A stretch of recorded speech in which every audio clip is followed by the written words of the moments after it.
നമസ്കാരം. ഇന്ത്യയിൽ ക്രൈസ്തവർക്ക് നേരെ ഏറ്റവും അധികം ആക്രമണങ്ങൾ ഉണ്ടായ വർഷം പോയ വർഷമായിരുന്നു. ദിവസം 1 എന്ന രീതിയിൽ ഇന്ത്യയിൽ ക്രിസ്ത്യാനികൾ ആക്രമിക്കപ്പെടുന്നുണ്ട്. മതപരിവർത്തന നിയമം ഉപയോഗിച്ച് യു.പിയിൽ മലയാളി ദമ്പതികളെ 5 വർഷം തടവിന് വിധിച്ചത് ഇക്കഴിഞ്ഞ ജനുവരിയിലാണ്. കഴിഞ്ഞ 11 വർഷമായി കാണാത്ത തരത്തിൽ ഛത്തീസ്ഗഡിൽ ബജ്രംഗ് ദളിന്റെ പരാതിയിൽ അറസ്റ്റിലായ കന്യാസ്ത്രീകൾക്ക് വേണ്ടി BJP ഒരു സംഘത്തെ അയച്ചിരിക്കുകയാണ്. അവർക്ക് ഇതുവരെ ഒന്നും ചെയ്യാനായിട്ടില്ല. എങ്കിലും കേന്ദ്രമന്ത്രി ജോർജ് കുര്യൻ പേര് പറയാതെ കത്തോലിക്ക സഭാ നേതൃത്വത്തെ ഇപ്പോൾ കുറ്റപ്പെടുത്തുന്നു. ഛത്തീസ്ഗഡിലെത്തിയ BJP സംഘത്തിന് ആ കന്യാസ്ത്രീകളെ ജാമ്യത്തിലിറക്കാനാവുമോ? കേരള BJPക്ക് പൊടുന്നനെ ഉണ്ടായ ക്രൈസ്തവ പ്രേമത്തിന് പിന്നിൽ എന്താണ്? സ്വാഗതം സ്പെഷ്യൽ എഡിഷനിലേക്ക്.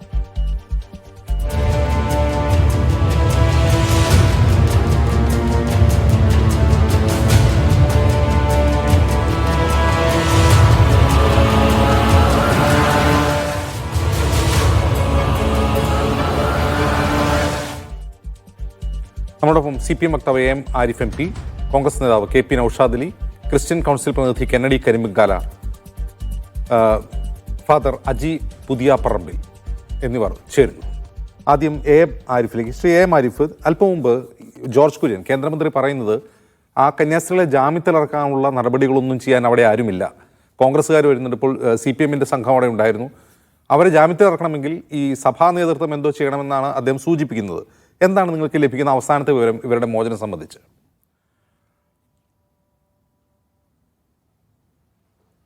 അല്ലാതെ ഇന്ന് മാധ്യമങ്ങളിലൊക്കെ വന്നിട്ടുണ്ട്. ബഹുമാനപ്പെട്ട മന്ത്രി ജോർജ് കുര്യൻ ജോർജ് കുര്യൻ ആളുകളെ തെറ്റിദ്ധരിപ്പിക്കാൻ വേണ്ടി ഇങ്ങനെ വെറും തരം താഴ്ത്തരുത്. അതങ്ങ് ഒരു വലിയ പദവിയിലിരിക്കുന്ന മനുഷ്യനാണ്. അദ്ദേഹം പത്രം വായിക്കണം. FIR സംബന്ധിച്ചുള്ള ചില ആംബിഗ്വിറ്റീസ്, അത് അവ്യക്തതകളാണ് ജാമ്യ നടപടികളിലേക്ക് വൈകാൻ ഇടപെടുന്നതെന്ന് സഭാധികാരികൾ ഇന്നലെ തന്നെ മാധ്യമങ്ങളോട് പറയുകയും ഇന്നത്തെ മാധ്യമങ്ങളിൽ അത് അച്ചടിച്ച് വന്നിട്ടുണ്ട്. ഞാനിന്നത് വായിച്ചതാണ്, ഇപ്പോഴും വായിച്ചതേ ഉള്ളൂ. അപ്പോൾ ജാമ്യത്തിലെടുക്കേണ്ട നടപടികളൊക്കെ അവിടെ സഭാധികാരികളൊക്കെ ചെയ്തിട്ടുണ്ട്. അത് ഒരു വഴിക്കൂടെ നീങ്ങുന്നുണ്ട്. അത് മാത്രമാണോ പ്രശ്നം?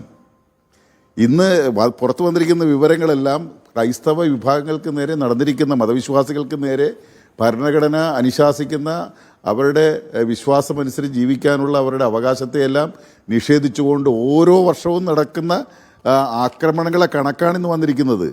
ഈ വർഷം തന്നെ ഇതുവരെ 378 സംഭവങ്ങളായി. ഇപ്പോൾ നമ്മൾ ഓഗസ്റ്റ് ആയിട്ടില്ല, ജൂലൈ ആയിട്ടുള്ളൂ. ഈ വർഷത്തെ കണക്ക് 2025-ൽ 378 ആക്രമണങ്ങളാണ് ക്രൈസ്തവർക്ക്, കന്യാസ്ത്രീകൾക്ക്, മതപുരോഹിതർക്ക്, പള്ളി പൊളിക്കൽ, അതുപോലെ തന്നെ ആൾക്കൂട്ട ആരോപണ വിധകൾ, ബലാത്സംഗ ശ്രമങ്ങൾ, ഇതെല്ലാം ചേർന്ന് 378 വന്നുള്ളൂ.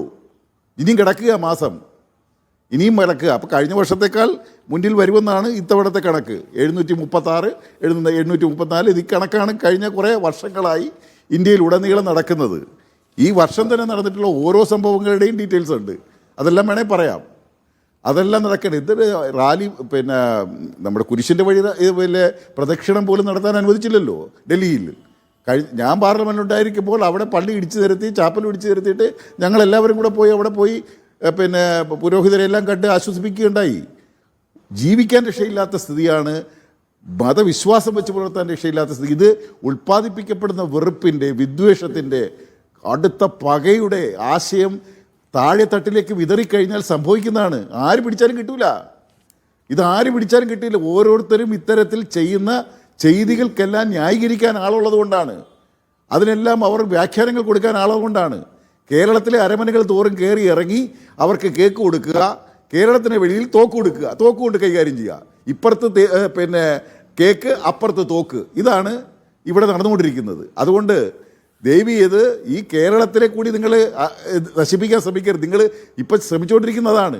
ഇതുവരെ റിപ്പോർട്ട് ചെയ്യപ്പെട്ട ഉത്തരേന്ത്യ മുഴുവൻ നടന്ന ക്രൈസ്തവ മതവിശ്വാസികൾക്കും മതപുരോഹിതർക്കും അതുപോലെ കന്യാസ്ത്രീകർക്കും വൈദികർക്കും എല്ലാം എതിരായി നടന്ന ആക്രമണങ്ങളിൽ ഒരെണ്ണം പോലും റിപ്പോർട്ട് ചെയ്യാത്ത ഏക സംസ്ഥാനം കേരളമാണ് എന്നാണ് രേഖകൾ വെച്ചുകൊണ്ട് പറയാൻ കഴിയുക. അപ്പോൾ അതുകൊണ്ട് നിങ്ങൾ ഇങ്ങനെ തേൻ പുരട്ടി നാക്കിലേക്ക് വയ്യ വെച്ചു കൊടുക്കാൻ വേണ്ടി ഇറങ്ങിയച്ചും പിന്നീട് നിങ്ങൾ വിഷം കൊടുക്കും. നിങ്ങൾ വിഷമാണ് പരത്തിക്കൊണ്ടിരിക്കുന്നത്. ബഹുമാനപ്പെട്ട മന്ത്രി എല്ലാ ആദരവോടും കൂടി പറയുകയാണ്, അങ്ങ് ഇതിനെ നിസ്സാരവൽക്കരിക്കരുത്. ഞാൻ ക്രൈസ്തവ മതവിശ്വാസിയാണെന്ന് അങ്ങ് ആണയിട്ട് പറയുന്നതുകൊണ്ടാണ് ഞാൻ പറയുന്നത്. അതുകൊണ്ട് ആ വിശ്വാസികളെ, ഇത് മതന്യൂനപക്ഷങ്ങളെ എല്ലാവരെയും ഒരുപോലെ കൈകാര്യം ചെയ്യുക എന്നുള്ളത് ഒരു അജണ്ടയാണ്, രാഷ്ട്രീയ അജണ്ടയാണ്. എത്രയോ കാലമായി തുടങ്ങി വച്ചിട്ടുണ്ട്. ഗ്രഹാം സ്റ്റെയിനെയും പിന്നെ ഒഡീഷയിൽ നമ്മൾ കണ്ടതല്ലേ, 2 പിഞ്ചു കുഞ്ഞുങ്ങളെയും തീയിട്ട് ചുട്ടുകരിച്ചിട്ട് ഉണ്ടായില്ലേ. ഇതെല്ലാം എങ്ങനെയാണ് ഉൽപ്പാദിപ്പിക്കുന്നത്? ശശികല ടീച്ചർമാർ നടന്ന് പറയുകയാണ്. എന്തൊരു മദർ തെരേസയെ പോലും ഏതെല്ലാം രൂപത്തിലാണ് ചിത്രീകരിച്ചിട്ടുള്ളത്. നിങ്ങൾ ഇങ്ങനെ ചെയ്യുന്ന ഓരോ ചെയ്തികളുടെയും ഫലമായി താഴെത്തട്ടിൽ ഉൽപ്പാദിപ്പിക്കപ്പെട്ട വെറുപ്പിൻ്റെയും വിദ്വേഷത്തിൻ്റെയും ഫലമായി നിങ്ങൾ പോലും നേതൃത്വം നിയന്ത്രിച്ചാൽ പോലും നിൽക്കാനാവാത്ത വിധം അവർ അക്രമാസക്തരായി കഴിഞ്ഞിരിക്കുന്നു. അവർ ഈ ക്രൈസ്തവ കാണുമ്പോൾ അവരുടെ നിയന്ത്രിക്കുന്നു എന്ന് നിങ്ങൾക്ക് അഭിപ്രായമുണ്ടോ ആരിഫ്? അങ്ങനെ എന്തെങ്കിലും തരത്തിൽ നിയന്ത്രിക്കണം എന്നവർക്ക് ആഗ്രഹമുണ്ട് എന്ന് തോന്നുന്നുണ്ടോ? എങ്ങനെ അല്ല, ഈ ബജരംഗ് ദളിനെ പോലുള്ള ആളുകൾ ചെയ്യുന്ന കാര്യങ്ങളെ അവർ നിയന്ത്രിക്കണമെന്ന് അവർക്ക് തോന്നുന്നുണ്ടോ? അങ്ങനെ ഒരു ആഗ്രഹം പരിവാറിന്റെ കുടുംബാംഗ എനിക്ക് തോന്നുന്നില്ല. അവരൊരിക്കലും പറയുന്നില്ലല്ലോ. ഇപ്പം തന്നെ ബഹുമാനപ്പെട്ട അവിടുത്തെ മുഖ്യമന്ത്രി, ഛത്തീസ്ഗഡിലെ മുഖ്യമന്ത്രി തന്നെ പറഞ്ഞ എന്താണ്, ഇത് ഞങ്ങളുടെ നാട്ടിലെ സ്ത്രീകളെ സംരക്ഷിക്കാൻ വേണ്ടി ചെയ്തിട്ടുള്ളതാണ്, കാര്യങ്ങൾ അറിയാതെയാണ് നിങ്ങളെല്ലാം പ്രതികരിക്കുന്നത്, സ്ത്രീ സംരക്ഷണത്തിൻ്റെ ഭാഗമായിട്ടാണെന്നാണ് അവിടുത്തെ മുഖ്യമന്ത്രി പറഞ്ഞത്. ഉപമുഖ്യമന്ത്രി, പ്രതിപക്ഷ നേതാവ്, അത് പ്രതിപക്ഷ നേതാവല്ല, അവിടെ ഒരു BJPയുടെ ഒരു നേതാവിൻ്റെ പ്രസ്താവനയെന്ന് വായിച്ചു. അത് കണ്ടത്, അദ്ദേഹത്തിൻ്റെ പ്രസ്താവന കണ്ടത്, ഈ സംഭവങ്ങൾക്കെല്ലാം ഉത്തരവാദി കേരളത്തിലെ സർക്കാരാണ് എന്ന് വരെ പറഞ്ഞുകൊണ്ടുള്ള പ്രസ്താവനകൾ അവിടുന്ന് ഇറങ്ങുന്നുണ്ട്. കേരളത്തെ ലക്ഷ്യമാക്കിയിട്ടുണ്ട്. അത് ഞങ്ങൾക്കറിയാം, നമുക്ക് മനസ്സിലാകുന്നുണ്ട്. കാര്യം ബഹുമാനപ്പെട്ട RSSൻ്റെ പിന്നെ സർസംഘ് ചാലക് മോഹൻ ഭഗവത് കഴിഞ്ഞ ഒരു വർഷത്തിനുള്ളിൽ 4-5 പ്രാവശ്യം കേരളത്തിൽ വന്നു. വിവിധ യോഗങ്ങളിൽ, വിവിധ ബൈഠക്കുകളിൽ, വിവിധ ജ്ഞാനസഭകളിലൊക്കെയായി കേരളത്തിൽ നിന്ന് അറിയപ്പെടുന്ന ഒരു പിന്നെ കോൺഗ്രസ് BJP ക്രിമിനൽ കേസുകളിലൊക്കെ ഉൾപ്പെട്ടിട്ടുള്ള ഒരാളെ പിടിച്ച് രാജ്യസഭാംഗമായി മറ്റൊരു ക്വാളിഫിക്കേഷൻ ഇല്ല നോമിനേറ്റ് ചെയ്തു. അവർക്ക് ഭൂരിപക്ഷമുള്ള സംസ്ഥാനങ്ങളിൽ നിന്ന് എടുക്കുന്നതുകൊണ്ട് തർക്കമില്ല. ഒരുവിധ നോമിനേഷൻ എന്ന് പറയുന്ന രാഷ്ട്രപതിയുടെ ഒരു സവിശേഷാധികാരത്തെ പോലും കളിയാക്കി അപഹസിച്ച്, ആ പദവിയെപ്പോലും അങ്ങേയറ്റം അപഹസിച്ചുകൊണ്ട് ഇവിടുന്ന് ആളെ നോമിനേറ്റ് ചെയ്ത് വെച്ചിട്ടുണ്ട്. ഇതെല്ലാം ഉദ്ദേശിക്കുന്നത് കേരളത്തിൽ വേരുറപ്പിക്കാനുള്ള ശ്രമത്തിൻ്റെ ഭാഗമാണ്. അപ്പോൾ ഞങ്ങൾക്ക് ഇത്രേ പറയാനുള്ളത്, ഇപ്പോൾ കേരളത്തിലെ ഇന്ത്യയിലെ കോൺഗ്രസ്സുകാർ അവരുടേതായ രീതിയിൽ പ്രതിഷേധിക്കുന്നുണ്ട്. അവർ പോയിട്ടുണ്ട്, അവരുടെ ഡെലിഗേറ്റ് സംഘം.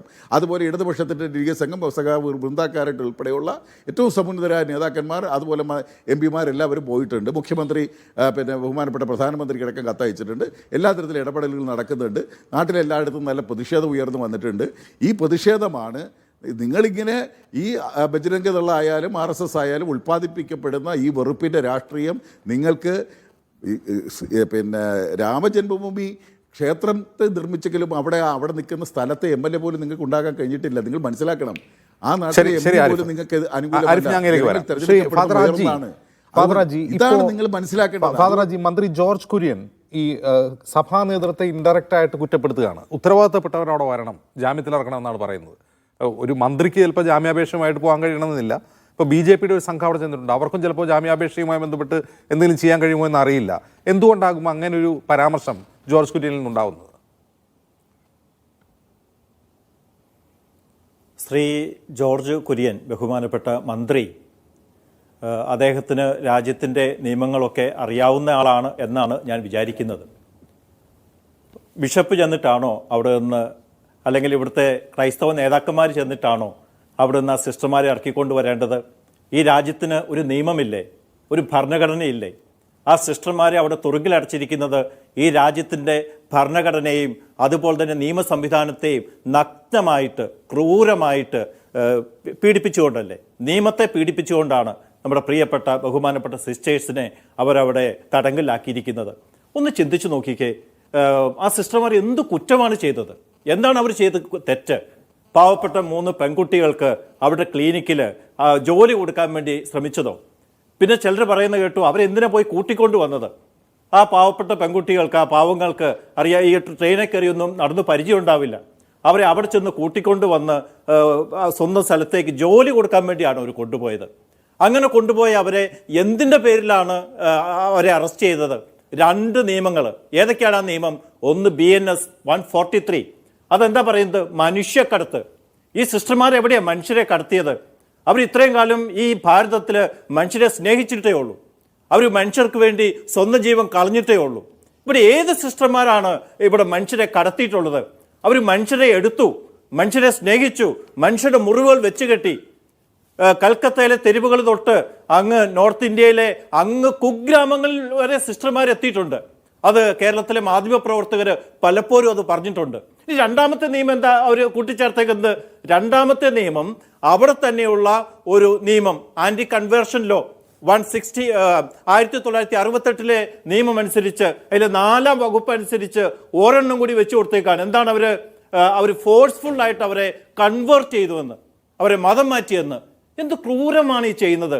ഇതെല്ലാം അറിഞ്ഞിട്ട് ഇത് രണ്ടും നോൺ ബെയിലബിൾ ആയിട്ടുള്ള കാര്യങ്ങളാണ്, ഇത് രണ്ട് നിയമങ്ങളും.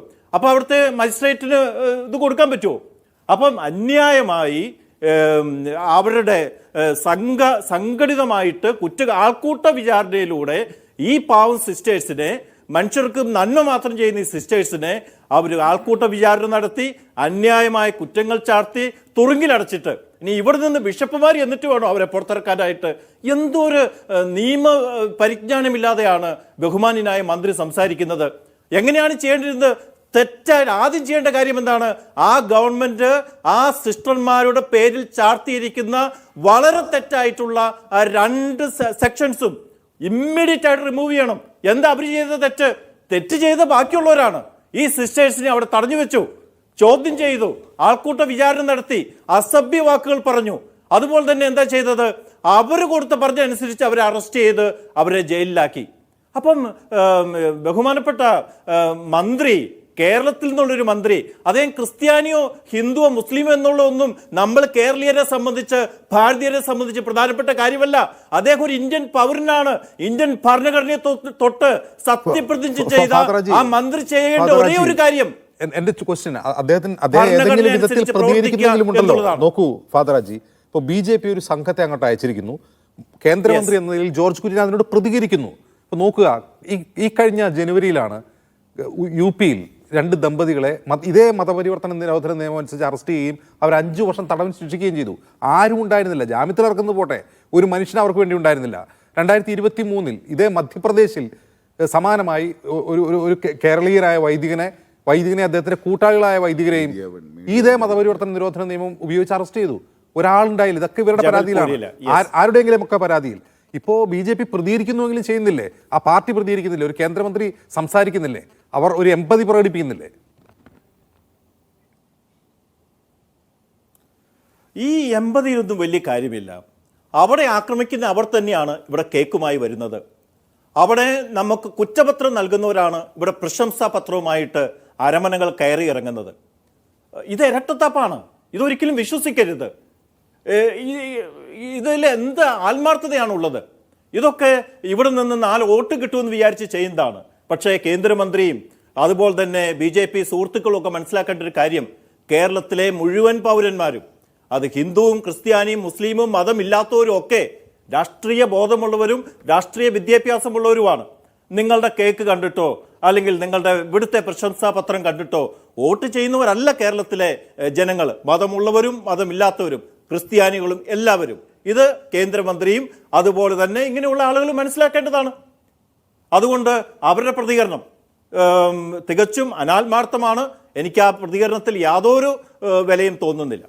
ശരി, ശ്രീ കെന്നഡി കരിമുങ്കാല,